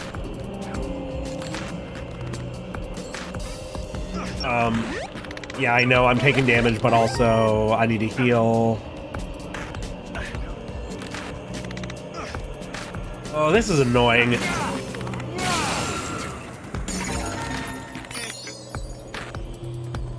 I can ship it to Gorbillion Pays. I'm not asking you to send me a copy, please. I would probably purchase it on PC next, because I can do the Teo mod from Matthew Matosis. I want to see what that's like. Usually only one item to open the gate. Yeah, it's just annoying how it's just making me circle back every time. Grandpa's words of wisdom. Well, yes, baby's satisfied. Baby's laughing. Baby is still smiling. You may pass. Continue on your journey. I actually really like the aesthetic design and colors and Shadows of the Damned. The environments look nice. Obviously, we're viewing them through an entirely different perspective than we would in the actual game, but very Bloodborne-y. Another? We got a customer! Welcome! Come on in! Give me your best ramen. Sure thing! Here you go!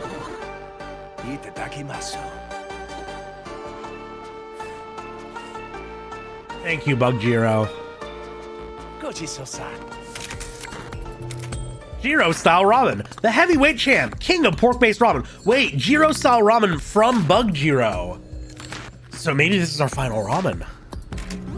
Also that Hangman's Tavern. Fucking... just reminded me of Pentiment. George, this guy probably had the biggest impact of all the appearing demons, violently attacking the player while a harmonica is stuck in his throat. George was the weirdest character of all, making it hard to believe he was the first boss created. Weird shit, huh? I don't know, sometimes your first idea is your best. And your weirdest. Shouldn't hold yourself back. Whoa, whoa, whoa, whoa, whoa, whoa, whoa, whoa, whoa, whoa, whoa. Oh, God.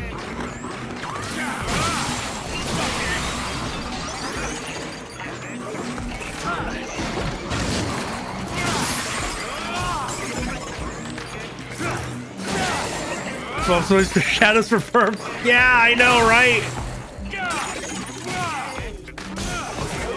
Like you made me interested in playing it just based on what little based on its presence in this game. You don't need more. Oh, damn it. Got murked.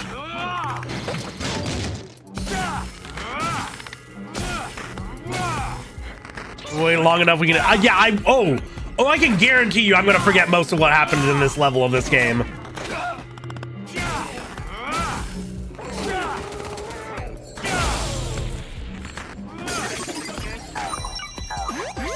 It's weird that this is, they only really get to like do a full-on level based on an old Suda game for this one though, right? Like, man, I don't know. I feel like I'd be coming away from this game very differently if we were doing a Killer 7 level and like a full, I guess we're doing Silver Case levels with the visual novel stuff based on what I keep getting told. Paula, sweetest of the underworld, loved by the Lord of Demons and made a princess, this lovely lady is chock full of tragedy. After being saved by her boyfriend Garcia, she's forced to relive her trauma in an endless loop. Seriously, what a tragic character. Imagine if this were your first Suda game, that would be a hard sell. To get you to play others, yeah.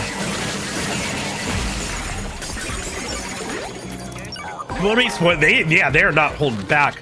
Garcia Hotspur. His partner, Johnson, is a talking skull who can transform into any weapon. Oh, kind of Soul Eater-y. These two demon hunters dive into all sorts of battles, striking fear into the hearts of even the demons of hell themselves. But it's the guys who think they can do everything on their own that end up having the toughest time. Alright. I hate how much spoiler it is. It's kind of a lot. Especially for me as somebody who like really likes going into games pretty blind. You're snowed in. Oof.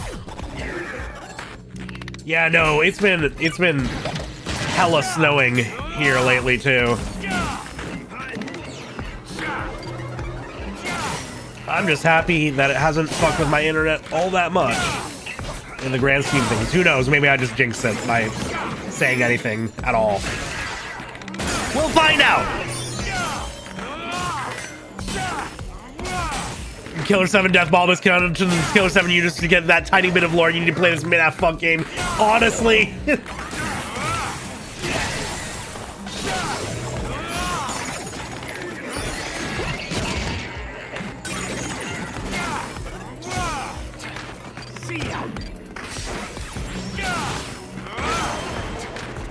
When will they make Killer 8? Killer 8 exists. It's the mode that you unlock after beating Killer 7.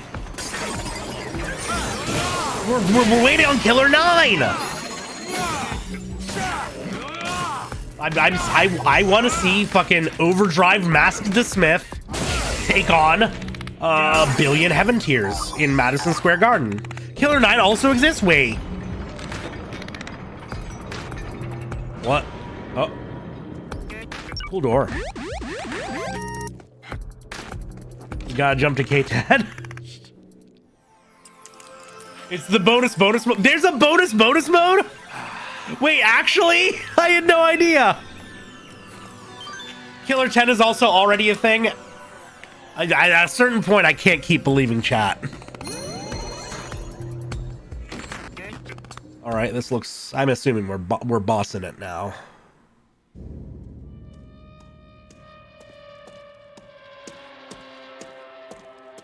Dope. Hello, Matador. Side. Are you really the Johnson? Oh, wait.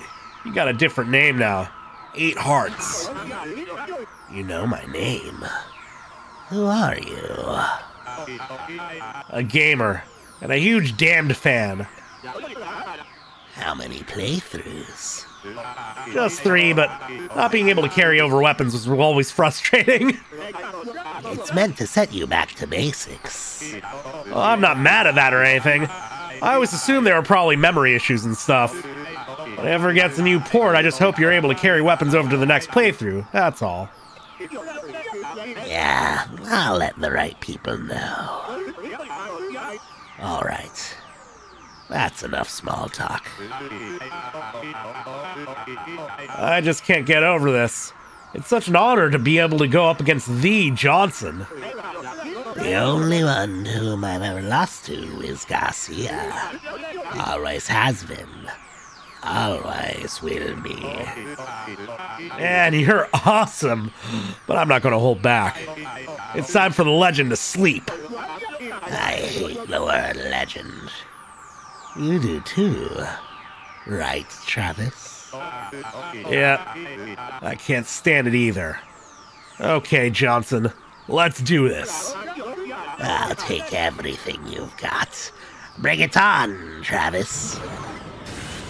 The Heaven Smiles are replaced by Grasshopper face. That's cute. Okay, his design is dope. Ooh. Oh yeah, this avalanche his ass beat. Oh shit, he's got a rider kick. Wait.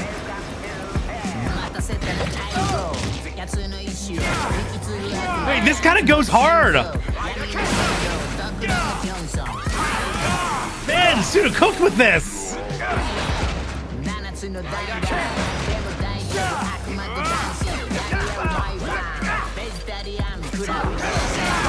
I just heard a little bit of English in the lyrics. That's a true Japanese rap right there.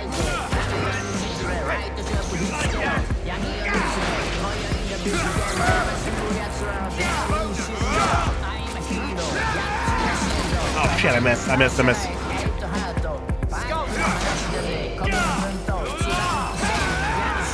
Oh man, I love Skullomania.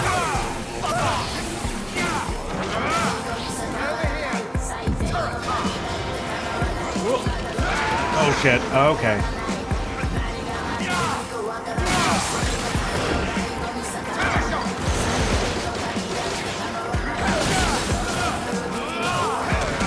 Ooh.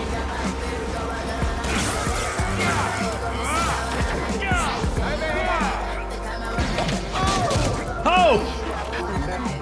I slammed him into me! That was sick! Switch to the next phase, Johnson! I hear Garcia's voice. I heard it too. That cool-ass voice. He's watching over our battle. Garcia, give me the power. The power to take down this badass assassin. Oh, yo! Okay. The power in this case is orbs! Orb!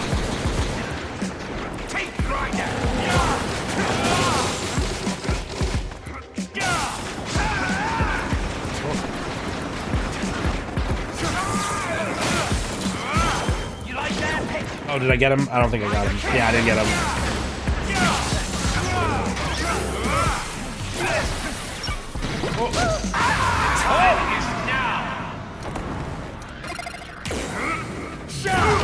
Still got it! You win. Man, suplexing a skeleton must fucking hurt. They got no padding. They got old school to us to do the raps with this. We ain't heard him in eons from now. Oh, no way! Well, I'm sure Johnson's VA is completely different. We heard a little bit of him before, but I didn't remember it, you know?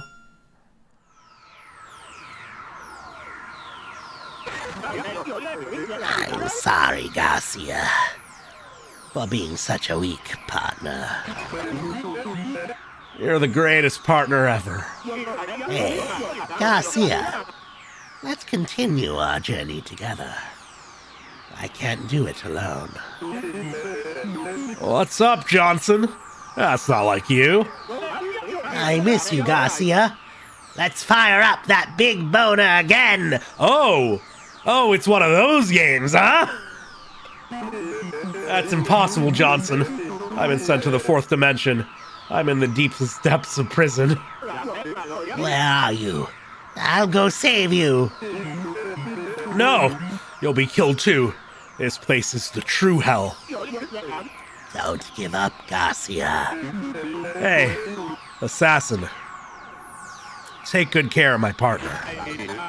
Fuck off, Mr. Legendary Demon Hunter. I don't need no goddamn partner. You just have one thing to do. destroying that fourth dimension. He's right, Garcia. Someday we'll go on a journey of battle together once again. That sounds good. Well, that's enough reading for me. Guess I'll get a bit of exercise. You gonna be okay without my gun? I'm fine with my bare hands. You don't get killed this time. I'll never falter again. Wait for me, Garcia. I'm coming to find you. Finding the door to the fourth dimension will be a piece of cake if I put a bit of work into it. Hurry, Johnson! We're gonna hunt down Fleming's son like a dog. Travis Touchdown, the second man to ever beat me. You too are a man among men. I look better in a racing jacket, though. I'm done with reading. Title of the VOD? Probably, yeah. Except, ironically, I'm not done reading, because we're going to head right back into the visual novel zone after this, aren't we? Tell the Demon Hunter to wear a goddamn t-shirt underneath. He likes showing off. He's proud of his toned board. Hey! Enough of the bullshit. Later, assassin. See you again sometime. Yeah, that'd be fun. Goodbye, Travis. If you're ever in a pinch, I'll help you out. Don't worry. Never needed it. Never will. The circle has appeared. Now, to the fourth dimension. I think we're just gonna hang out in the third for now. Goodbye, Johnson. So, Garcia Hotspur's coming back. One more thing to look forward to. Yeah, we're getting that Shadows of the Dam sequel any day now. Nice work! I was kind of worried about what I'd do if you actually killed 8 hearts. Nice one, Travis. Thanks to you, he's now off to free Garcia, and we just may be seeing a sequel on the horizon. By the way, Paul has really been into SUP yoga recently, has been seriously considering moving to Hawaii, apparently. This world is actually pretty peaceful.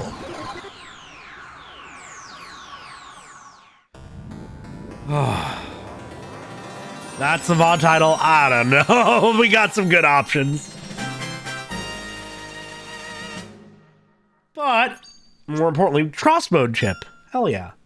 Just like a crossbow Gundam. Suda noted in an 09 interview that the protagonist of the upcoming Shadows of the Dam would have a very cool watch. Fuck yeah.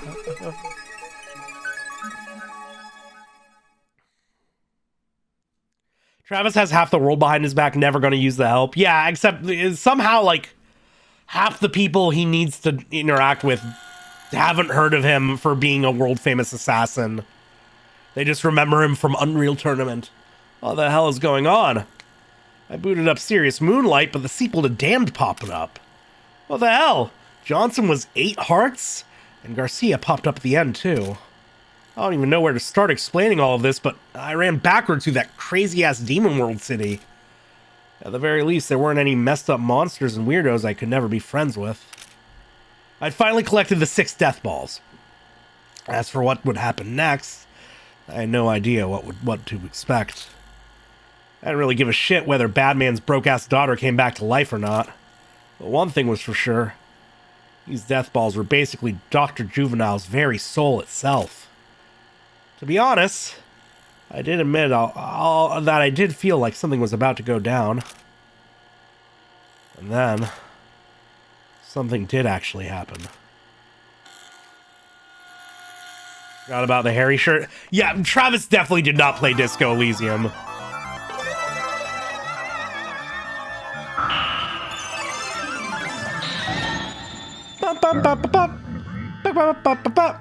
Ooh. Ooh. Is that supposed to be a tiger? Because if so, Travis should be relating.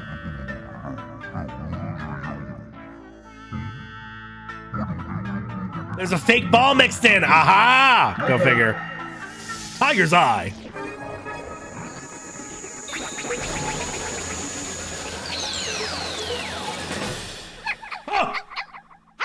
Oh. Okay. A wish granted, I guess. Wait, is that Bad Girl? Well, yeah. It surprised the shit out of me. The dog. The fucking dog. This tiny-ass little dog just appeared out of nowhere. I'll never forget what happened. That dog that showed up. On the outside, it's, well, a little dog. But it turns out it was actually a Bad Girl on the inside. I should not be right. When I make stupid hypotheses like that, they should not be correct, Suda. What are you doing? Rather, it was Charlotte. Either way, what I'm saying is my daughter apparently came back as a fucking dog. Huh? Why a dog and not a cat? That's not the goddamn point here. And the right question would be how the hell I knew that dog was my daughter. Wait a second. Jean. Oh no. I don't give a fuck if you're one of those weird ass cat people. Anyway, I actually screamed out loud, I didn't raise no goddamn dog, Charlie. And once Charlotte became a dog, it was like she'd gone back to being a little kid again. It's called infantile regression, I think. How can you tell? I guess she understood who I was, and even though the Charlotte I know would never do this kind of thing, she got all happy and wagged her tail. She came right up to my leg, started making these weird dog sounds, and then went and pissed all over the place. So happy she pissed herself. Also, Limon, watch out for tone spoilers, please, okay? I was surprised, confused, and even somehow kind of nostalgic all at once. Basically, my emotions were all over the fucking place. And I started thinking about what I could do to undo this cuss. That's when I was faced with a new problem to solve. Looks like I'm gonna have to do some shit I really rather not have to do again. So tell me, man, what the hell do I do now? I don't know. We haven't played as you all game. You haven't done anything.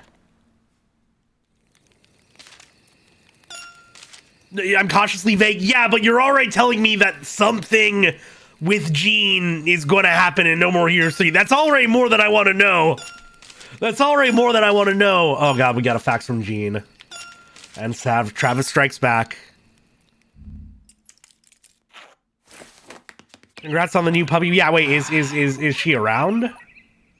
Man, what a letdown. Bad Girl was just the fucking hottest. And now she's a dog.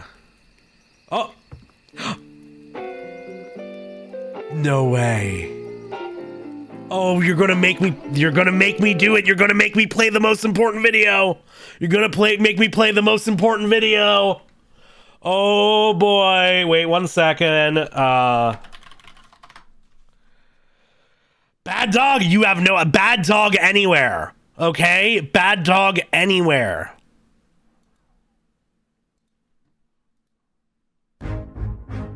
Is bad dog. Wait. Come on.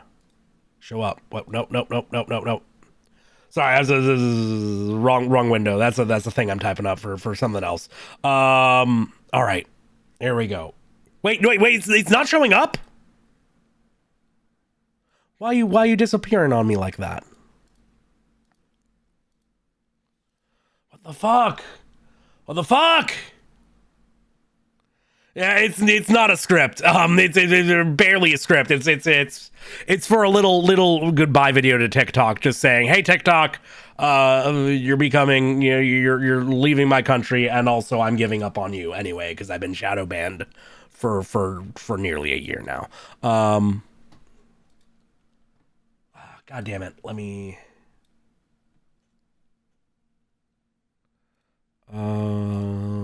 Do that and then switch over here. And what the fuck is with, okay, why is this not showing up? This is making me angry. There we go. Okay, finally. is bad dog. Bad dog. Oh, scintillating. Bad dog. Bad dog.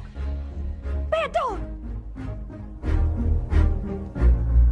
Bad dog. I don't know any context for this. Bad dog. Bad dog. Anyway. Anywhere. Okay, that's all I needed to share. That's all I needed to share. It's really important. I know I don't need the context, but I want to know where it's come from. Also, hello, Guag. Welcome on in. Data collection's only okay when the US does it. Exactly. Anyways, bad dog. Bad dog anywhere. Oh, she is adorable. Kind of fucked up that the hair's doing that, right? How are you going to explain that to literally anybody?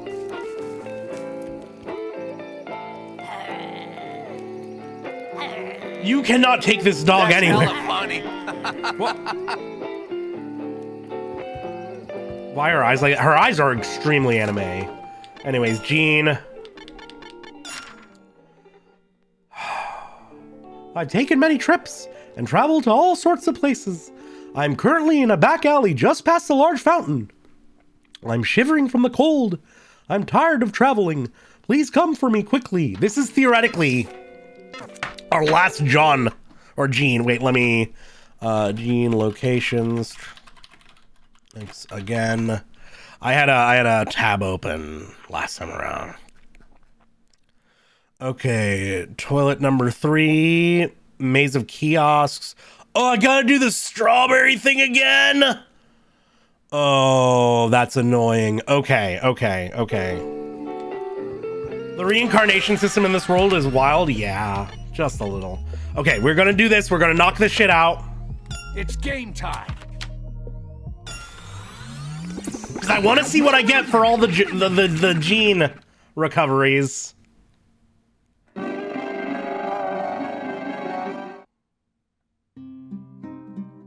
Think of this as me paying Travis's child support? Yeah, I guess, but you know, to our cat. All right, so we got to get through the fucking baby gate again. Okay, so question, chat, is Bad Dog? I mean, I know Bad Dog anywhere, but I just want to hear everybody's opinions on is Bad Dog. See, the thing with this is, like, technically this would also be, like, grinding, right? You know, I'm earning cash that I can use to level up. I don't really feel that much of a bonus from leveling up in this game. I'm hearing is for Bad Dog. Which would be big if true.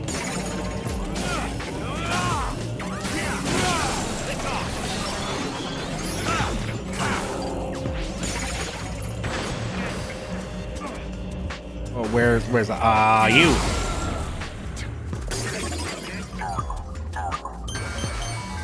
All right.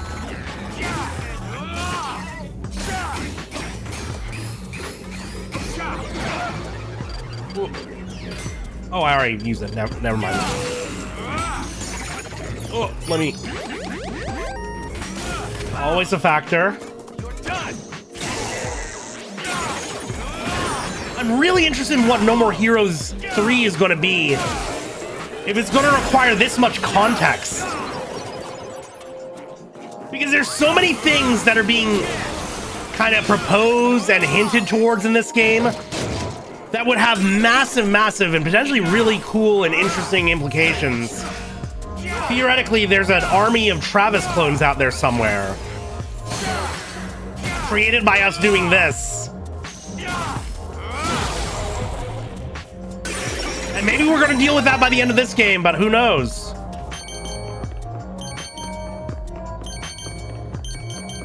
Maybe we'll also, you know, maybe even more creatures will be reincarnated as animals. Oh. Guess I'll find out. I'm excited to find out. Also interested in seeing how they change up the gameplay, if at all. The console takes jacks you off while you play it, and it takes that DNA to make clones.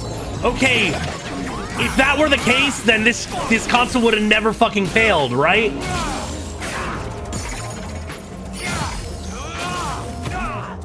Oh, these guys. This console is very sticky, yeah, but I mean, that's kind of what the gloves are for, in part.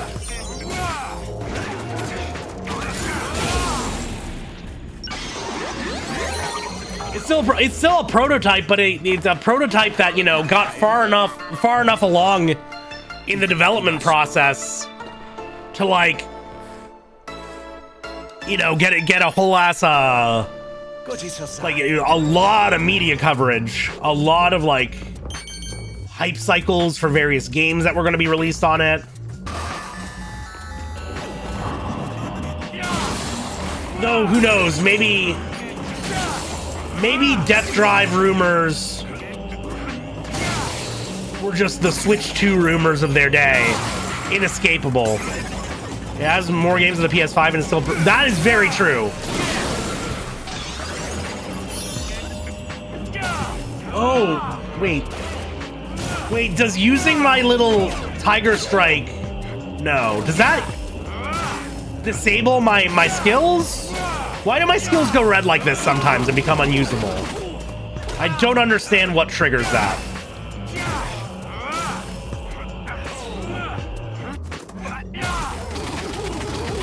Oh, this fucking guy. Fucking guy.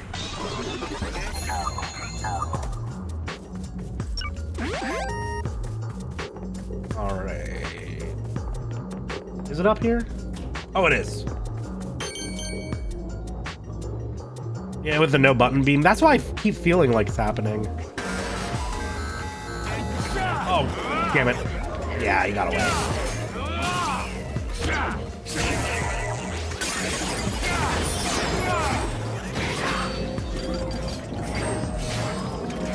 Whoa.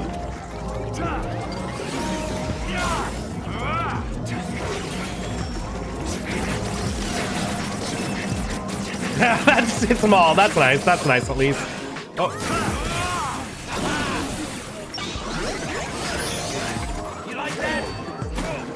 Ooh, oh, I'm getting beat up. I'm getting beat up. I'm getting beat the fuck up.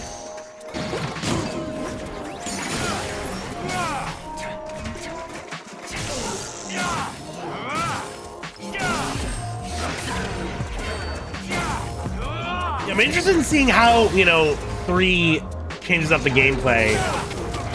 Like, I'm assuming we're gonna go back to having a day job, more minigame time. I'm assuming we're gonna be able to switch out our... It'd be nice if we could actually properly switch our weapon on the fly, like mid-combo. For 3. I would just like alternate moves I can use, honestly. Like, I just want... Give me some proper launchers and shit. Travis's moveset has always felt fairly basic. I know a lot of people have talked about, like, wanting him in Smash Bros. And being disappointed when he was a Mii Fighter costume. And I kind of get it, but, like, I can't see what all he'd bring to the table that's so unique. Am I hoping it would be more like the first or the second game? I think... Oh, wait. I think that the first game was way more interesting plot-wise. Like, the twist at the end felt, like, proper. The overall story felt more engaging and invested in itself. 2's ending is really kind of a limp fart. Like, there's the... You beat the big guy and nothing really that unexpected happens. You team up with Henry. Yeah, it's a twist because it came out of nowhere. Yes, that is 100% true. Okay, we're almost done with this section. The twist came out of goddamn nowhere, but at least it had something going for it, whereas 2 just felt a little too straightforward. We got the funny song in 1. Yeah, but in 2 we got the funny song with lyrics.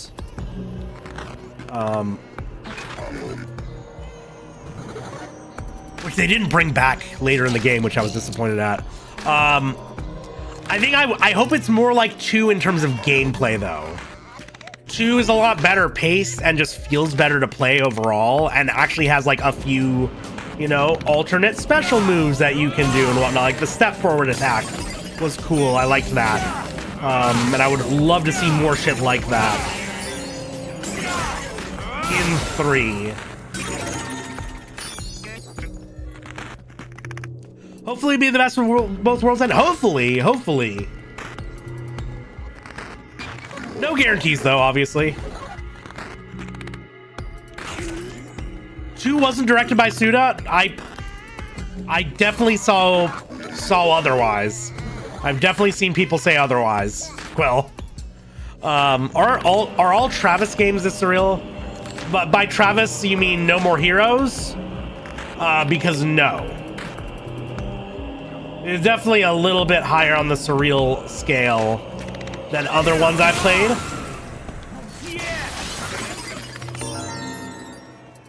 But it's also lacking a certain bit of a sauce. If you want actual surreal, I don't even think this game's all that surreal in the grand scheme of things, except for when you get to the visual novel segments, and then somewhat. Warriors 2 was directed by Nobutaka Ichiki. Interesting. I've seen a lot of people say otherwise. I don't trust. All right, skipping, and was Suda at least a producer on it, or what?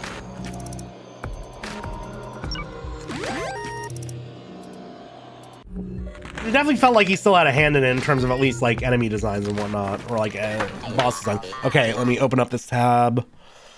A handful of battles, made of kiosks, open the gate, head to the ramen shop. North, 1 more battle.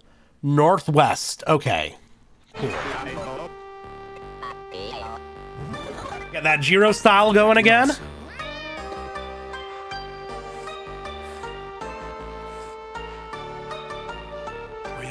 Not involved, what? Not involved at all?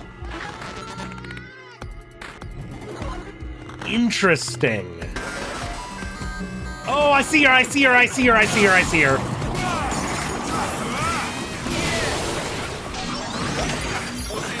it.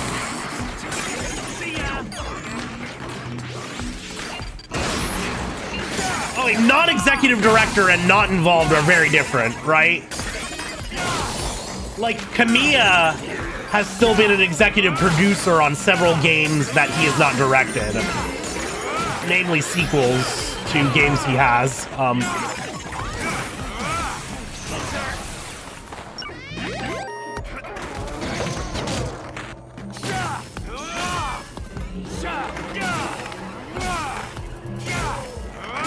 Okay.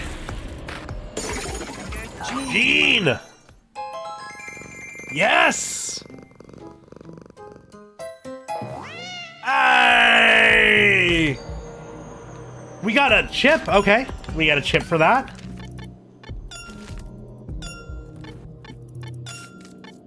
What do I get for all this? Forgot I got strike freedom.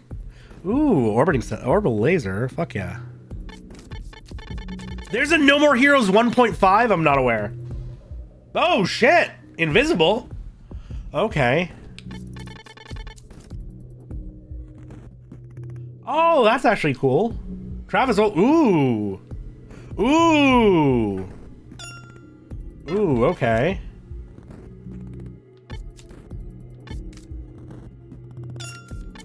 I guess I'll try out the chip. The invisible chip.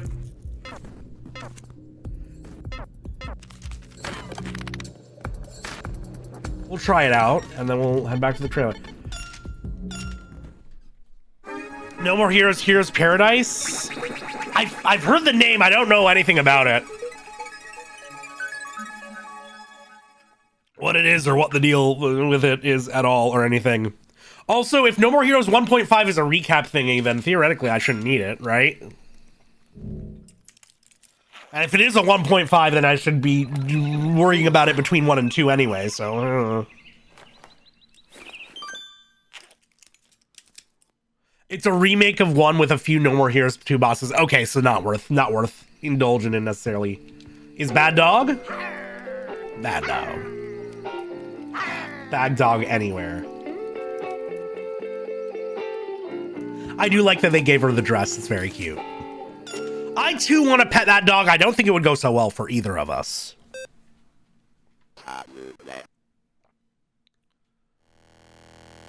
All right. Travis strikes back.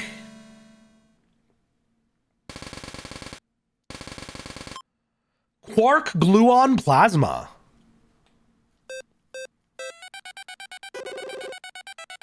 Sorry, Trav, for calling you all the way out here. What happened? Huh? You're sporting a weird aura, man. Have a look at this. What's this supposed to be? Please fight me. Kamui, what the hell? I told you. This guy's got dead eyes. Whatever, fine. I trusted you. But I can't turn down a friend's request. That's what I want to hear, Trav. Let's do this properly. Best out of 5. Now, for the first assassin. What do you mean, best out of 5? Travis. I'll take you on. I love the perky young ones. I'm gonna beat you till you like it. Can you survive this? My 12 combo spark! No way! Now it's my turn. Here we go. Okay! 12 swords of Peach Zucotto! He's too strong! Not bad. What's your name? Graham. Graham?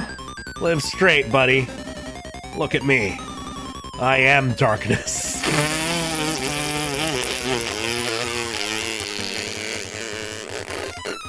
Travis, you're a deadbeat dad and self-professed otaku who has never set a high score on your shmup. The one shmup, the one video game you own. Fuck off. Fuck off, Travis. Fuck off. Thank you! I'm next. This guy doesn't look serious. I'm not. I'm taking this pretty seriously. And why? Because I'm facing off with Travis Touchdown, the legendary assassin. How's that feel? Like the greatest prey I could hunt. What a 180. What's your name? John. John McAllister. Die, Travis! He disappeared. Behind you. Huh? You underestimate me, Travis. A pile bunker? Whoa, that's one hell of a weapon to be featuring on just a dude. Usually you strap that shit to a mech. What the fuck? Classy. You got some taste. Oh, that's not all. Pile bunker is very tasteful. I can respect it. It ends here, John. So I was the prey after all. Sorry, but you don't even count as prey. That's not even funny. Oh.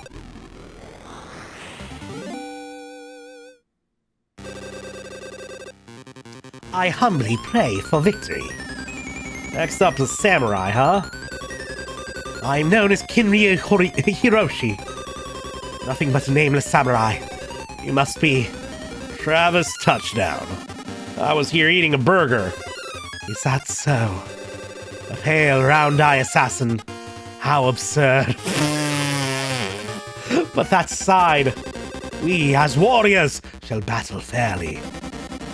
That works for me. If he's a nameless samurai, then why does he have a name? Asking the real questions here.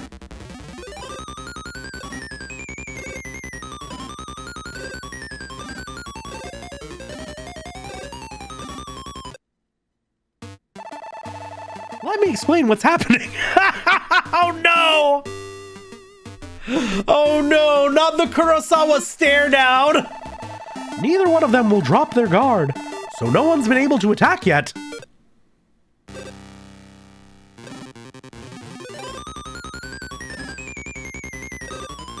Wow, this is peak gameplay. This is the same game that, like, made self-aware jokes about how anybody playing an action game doesn't want to read a visual novel. And now we're not even reading the visual novel. We're just ellipsing.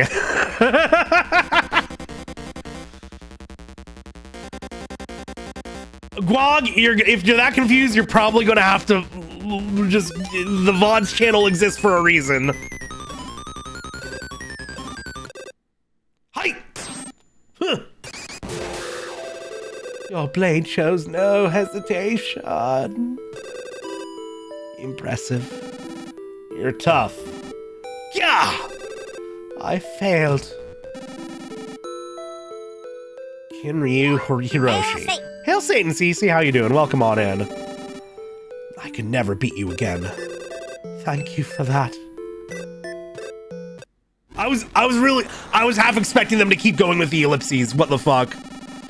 Oh, so it's meta about it. Yeah, okay, so meta that loops around to being stupid. There's a Matthew Matosis bit that I really fucking like from one of his later videos, where he talks about how meta is easy. In fiction, in art, meta is just giving in to the impulses that you're normally supposed to, you know, the actor does not want to look into the camera. They do not want to directly acknowledge the camera, and being meta with a work is just giving into that impulse. And unless you've got a really good and interesting reason to do it, it usually just feels lazy to me nowadays. Honestly, like things getting too meta, and like I mean, it's appropriate for the end of this game, but like, boy, are things collapsing in on themselves right now. Like, oh God. It's a good point. I mean, yeah. I mean, just part of the reason I got so disenchanted with theater as a whole is because how many fucking plays there are out there that are about people putting on plays. It just creates this really insular, like, audience and community. And I think really, you know, just gets in the way of actual interesting art at the end of the day. High School Musical? Well, I would hope that people have better options than that. You know? Especially with, there are a lot of works out there that like rely on like a performance of like a publicly, you know, a public domain work, like, oh, what if we did something crazy that happens during a Shakespeare play, and then some of the scenes are just going to be from the Shakespeare play. Oh God. Are you saying meta opens up too many ideas that the writer can't possibly address and bloats the narrative? No, not at all. Not at all. That's not what I'm saying. I'm saying that the writer is often not challenging themselves and can use the quote unquote meta as just a fucking vent session without much actual art being done at all. That was most of our first introduction to musical in theaters. What, High School Musical? No. You had to have had like an elementary school play you were a part of or something before that. No, do not tell me High School Musical was most people's introduction. That's scary to think about. That is terrifying to think about. When I was in 5th grade, my class put on fucking Macbeth. Weird fucking show to have elementary schoolers doing, honestly, but Mine was the Cat's Pro Shoot. Okay, so it can be worse. Grease in middle school. Grease in middle school is a tradition. That's an American public education system tradition. You can't escape Grease at some point in your life. Very unfortunate though. All right. Anyways, I feel like using the meta put a little too much faith in the audience that they'd get it. No, it's oftentimes meta ends up being like, hey, we're self-aware, so it's okay. You know, it's okay if we get really lazy with this one part of this game because we make a joke about it. Big air quotes around the word joke. It's more like gesturing towards the space where a joke should be. Anyway, we're due for another ad break, so we're going to BRB real quick. We're going to be back in a sec. BRB, fuckos. I don't know. Satan's pretty cool.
Satan's pretty cool. Back.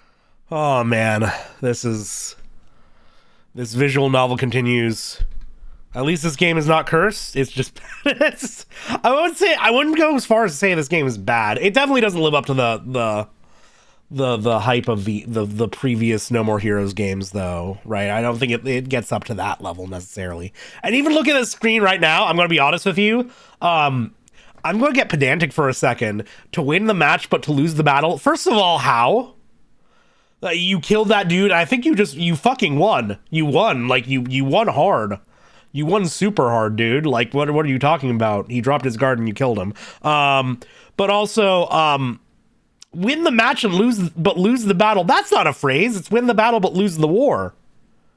Why are you having matches in the middle of a battle? That don't make you're mixing your metaphors, buddy.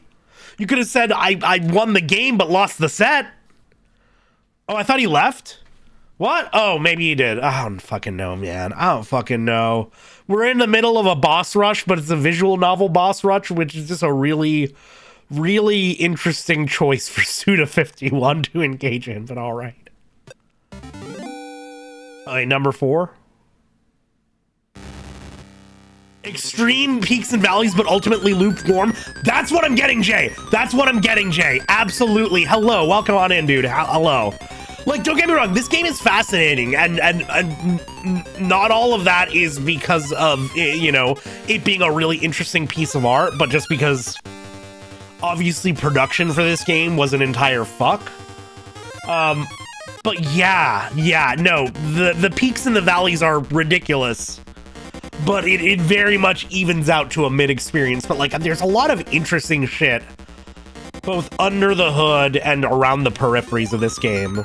Yeah, I definitely, when we ran into Ash and she said that this is her least favorite game, I 100%, or like in the No More Heroes franchise, I 100% can see why. I'm currently, thus far, inclined to agree myself, but we'll see how it wraps up. I'm up next. Huh? You hesitated, Travis. Is this the sort of man you are? What a shame.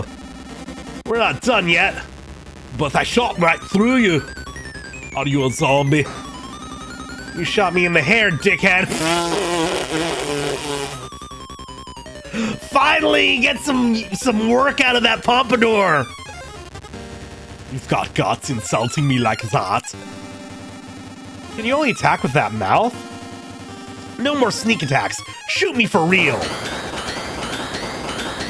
Oh, he's shooting. You took down all my bullets. Time to reload. What are you? The best primate assassin there is. Primate I guess the man does have an ape-like face, if you're talking about one who assassinates primates. No mercy for cowards. Fuck off. Turn into dust and float away. Feel the contradiction of the world. He did it, Harambe! No, Travis, you cursed us.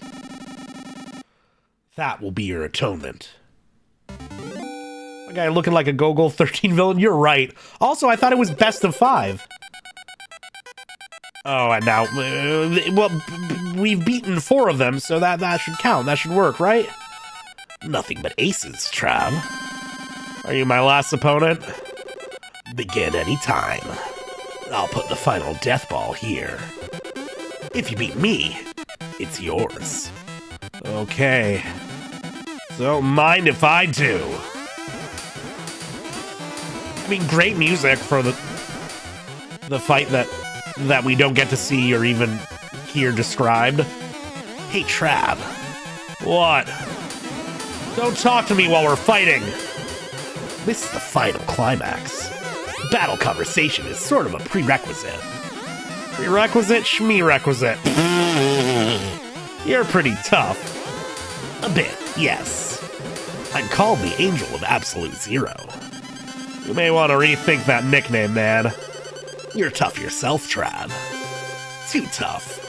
It's overwhelming. Okay. Now I turn it up to 11. All right. Give me all you've got. Never mind. Why? Why did you stop? You're my friend, Kamui. I can't kill my fucking friend. Friend? I'm your friend? No shit. You've been my friend since we first met. Shit, Trav. I'm gonna cry. Since we first met, we met him on a death ball hunt and we went to a couple diners. Men don't cry. I'm gonna cry. Fine, whatever. Cry your eyes out, buddy. Wah! So that's it. You're just a child at heart. Wah! Well, let me eat up all your trauma, Kamui. So from now, you rest easy and live in the light. Wah!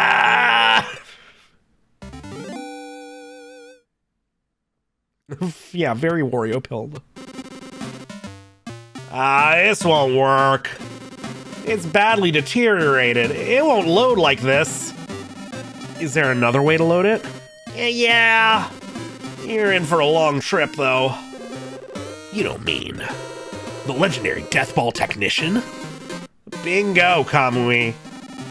I'll go anywhere. Lay it on me.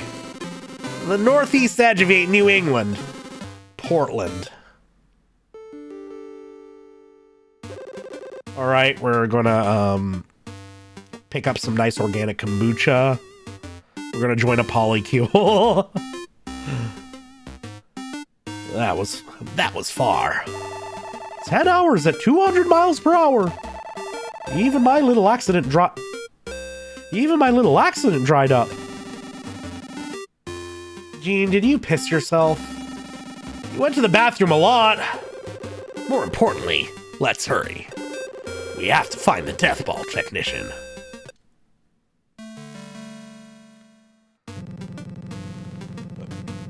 This guy again? Welcome. How many games would you like to play? I'm not here for games. I came to see the legendary technician.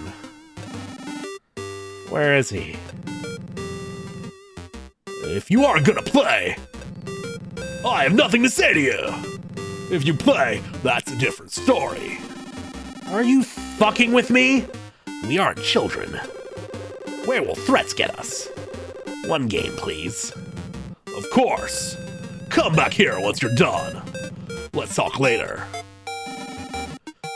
Bowling, huh? That takes me back. Let's do this.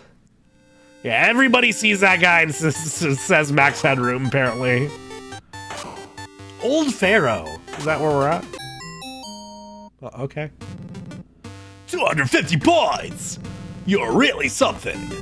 The technician is downstairs. Well, actually, he lives downstairs. I'll take you there.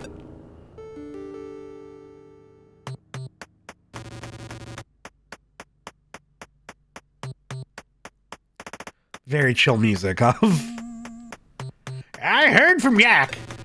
You want your ball cleaned. I heard you're the legendary Death Ball technician. So I came all the way from Texas. Death Ball? So that's why you're here. I only fix balls for ex-pros with exclusive contracts.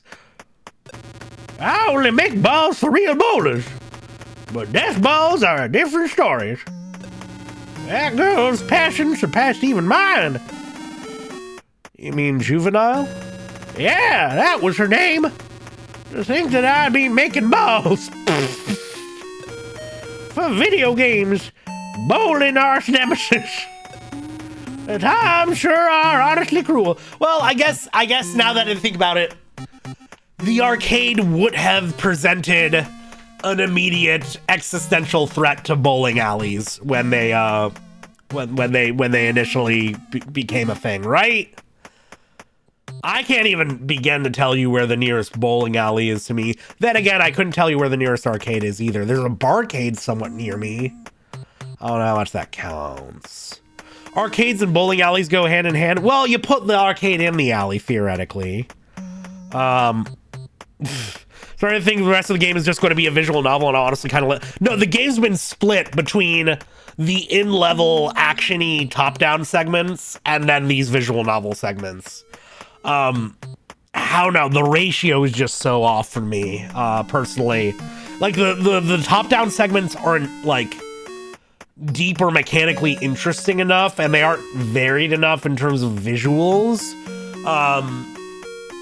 And then the visual novels, like, they take a while. The stuff contained therein is the most interesting part of the game.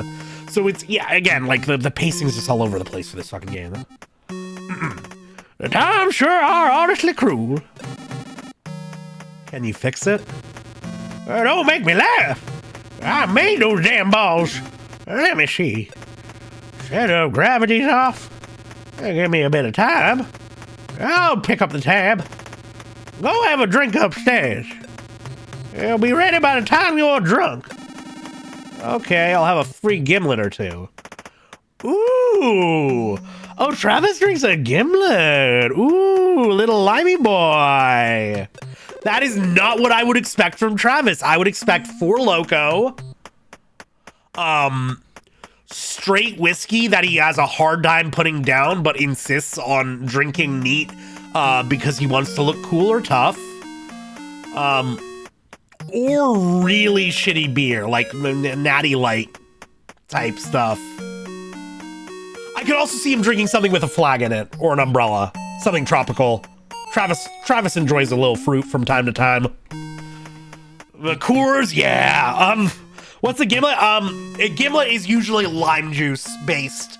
Like it's usually a somewhat more neutral spirit, usually vodka, maybe gin, and lime juice would be the primary ingredients. Maybe there's a little simple syrup to, you know, sweeten it up a bit, smooth it out. But in general, yeah, it's a lime drink.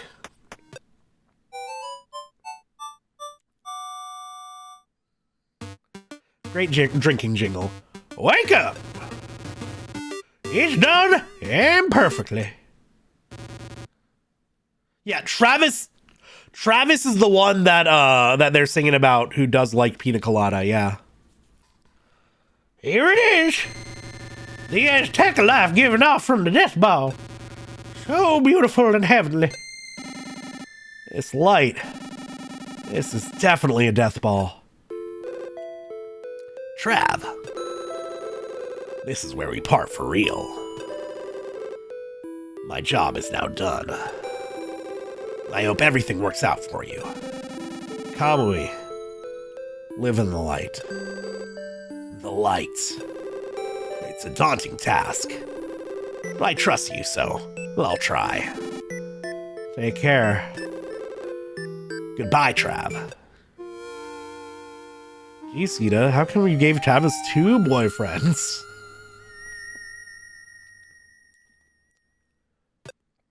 Wonder where he's going. From the past to the future. Wandering in search of light. Kamui needs this time.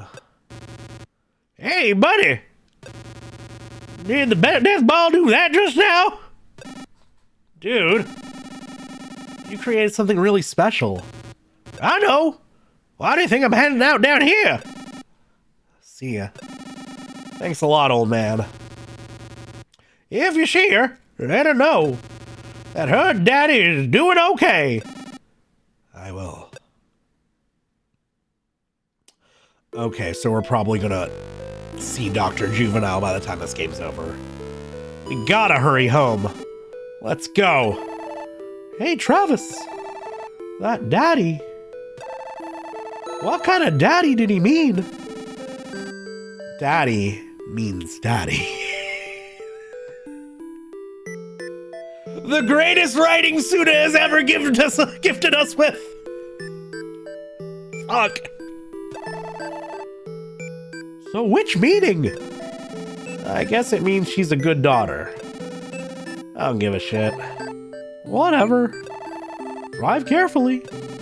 Yeah, nope. Let's punch it. Texas is far. Wish we could get sent off too. Forcing system shutdown. Forcing system shutdown. Stop! That'll make it bug out. Like, bug out for reals. Seriously, don't do it. Wait. Hold up. Returning to trailer. Returning to trailer.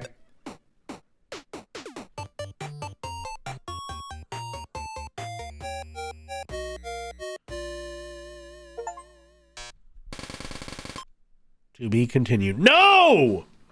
No, do not continue it. No, no, we should be done with the visual novel segments now that we have the last death ball. No! Oh boy, okay. Save, yep. Save it up. Dowdy has different meanings now, Travis. Yeah, you'd think Travis would have been on the internet enough to at least get a hold of that. You think he would know? Long stream today? Not really. We're probably wrapping it up after this. Yeah. Let's see if there's any like last facts to read. Nope. Oh, here we go. Travis touchdown. So, you finally cleared all the games.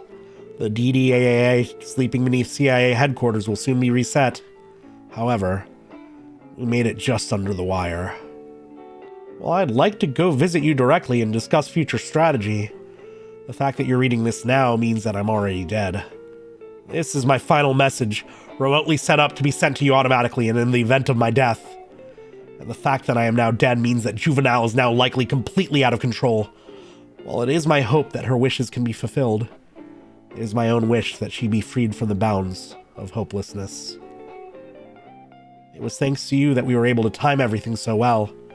In a way, we fought together while standing on opposing sides of the line, but from here on out, I'm sure our respective sides will have no choice but to face each other head on.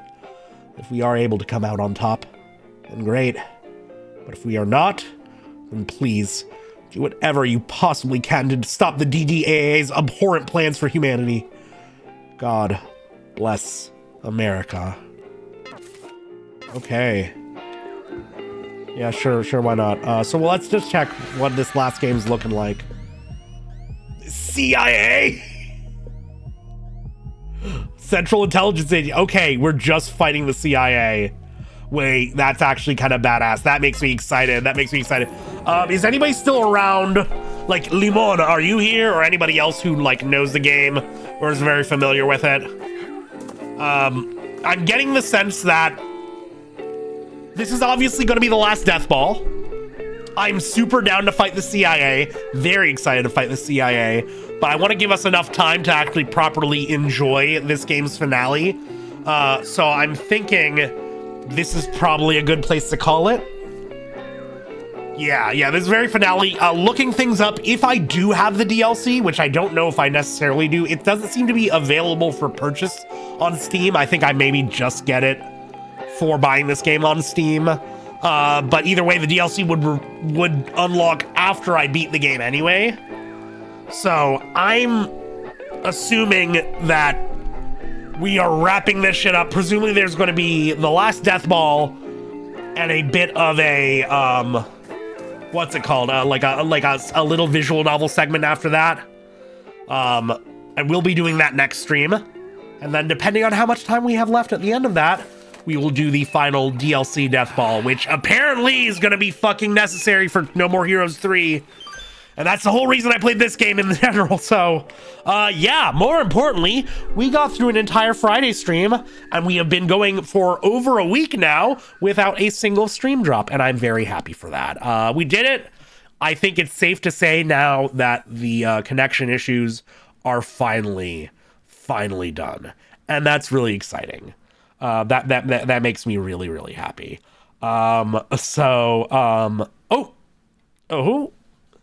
I think I know where we're raiding into as well. Yeah. Yeah. This is gonna be a good time. This is absolutely the move. Fuck yeah. Okay, hell yeah. We're told you it was the cable? When? I don't remember that shit. Either way, we're not cursed anymore. We're done with done with connection issues, and that makes me very happy. So next Friday, we're going to be finishing this game. We're going to be finally beating this shit. And you know, maybe we're finishing Pyre this Sunday, maybe next Sunday, who knows? We'll find out. But either way, this has been a great time. I did this game definitely on the midder side, but I'm still very interested in how it's gonna wrap up, how it's going to resolve itself, and I'm excited to find out next week. But we're going to find that out when we come back on Friday. Until then, before then, we are going to be, let's see, this Sunday at 7 EST, we're going to be doing a little bit of Pyre. Like I mentioned, we might be finishing it then. It would be really cool. Potential Pyre finale this Sunday. This game's been a banger. I've really been enjoying it. I'm excited to see how it wraps up. Something tells me that tears will be shed. But next Wednesday, I'm not sure what I'm going to be streaming, but it'll probably be at 4 EST. I'll let y'all know on the schedule. You can follow me on all my bullshit for that. Reminder to join the Discord, or at least consider it, and watch my shit on YouTube. But more importantly, we're going to give a raid. Try to come up with what the raid call should be. You know what? Oh, y'all don't have that emote. Y'all don't have that emote for the most part. No, most of y'all don't. So, I wanted to just do a Kia. Not daddy means daddy. Not daddy means daddy. Oh no. Oh, fine. If people, fine. I will let chat have this. Hopefully Melody will be chill with it. We're raiding into Melody Burst, who is live right now with AOL and Jump Drive Project, playing the Halo 3. We're playing some Halo 3. Should be a good time. We're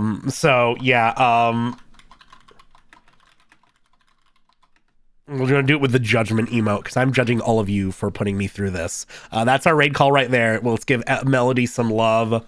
But yeah, thank you all so much for joining me tonight, for sticking it out through so many goddamn stream connection issues over so many weeks. It makes me thrilled for that to finally be fucking over and done with, and hopefully resolved for the foreseeable future. But I'm excited to wrap up this game, to see how it all ends, to see where we're at before we start up No More Heroes 3. I'll catch y'all on Sunday. If not then, I'll hopefully catch y'all on the Discord or around other parts of the internet. But until then, as always, hail Satan, abolish ICE, free Palestine, and we'll catch y'all again next time. I don't know. Satan's pretty cool.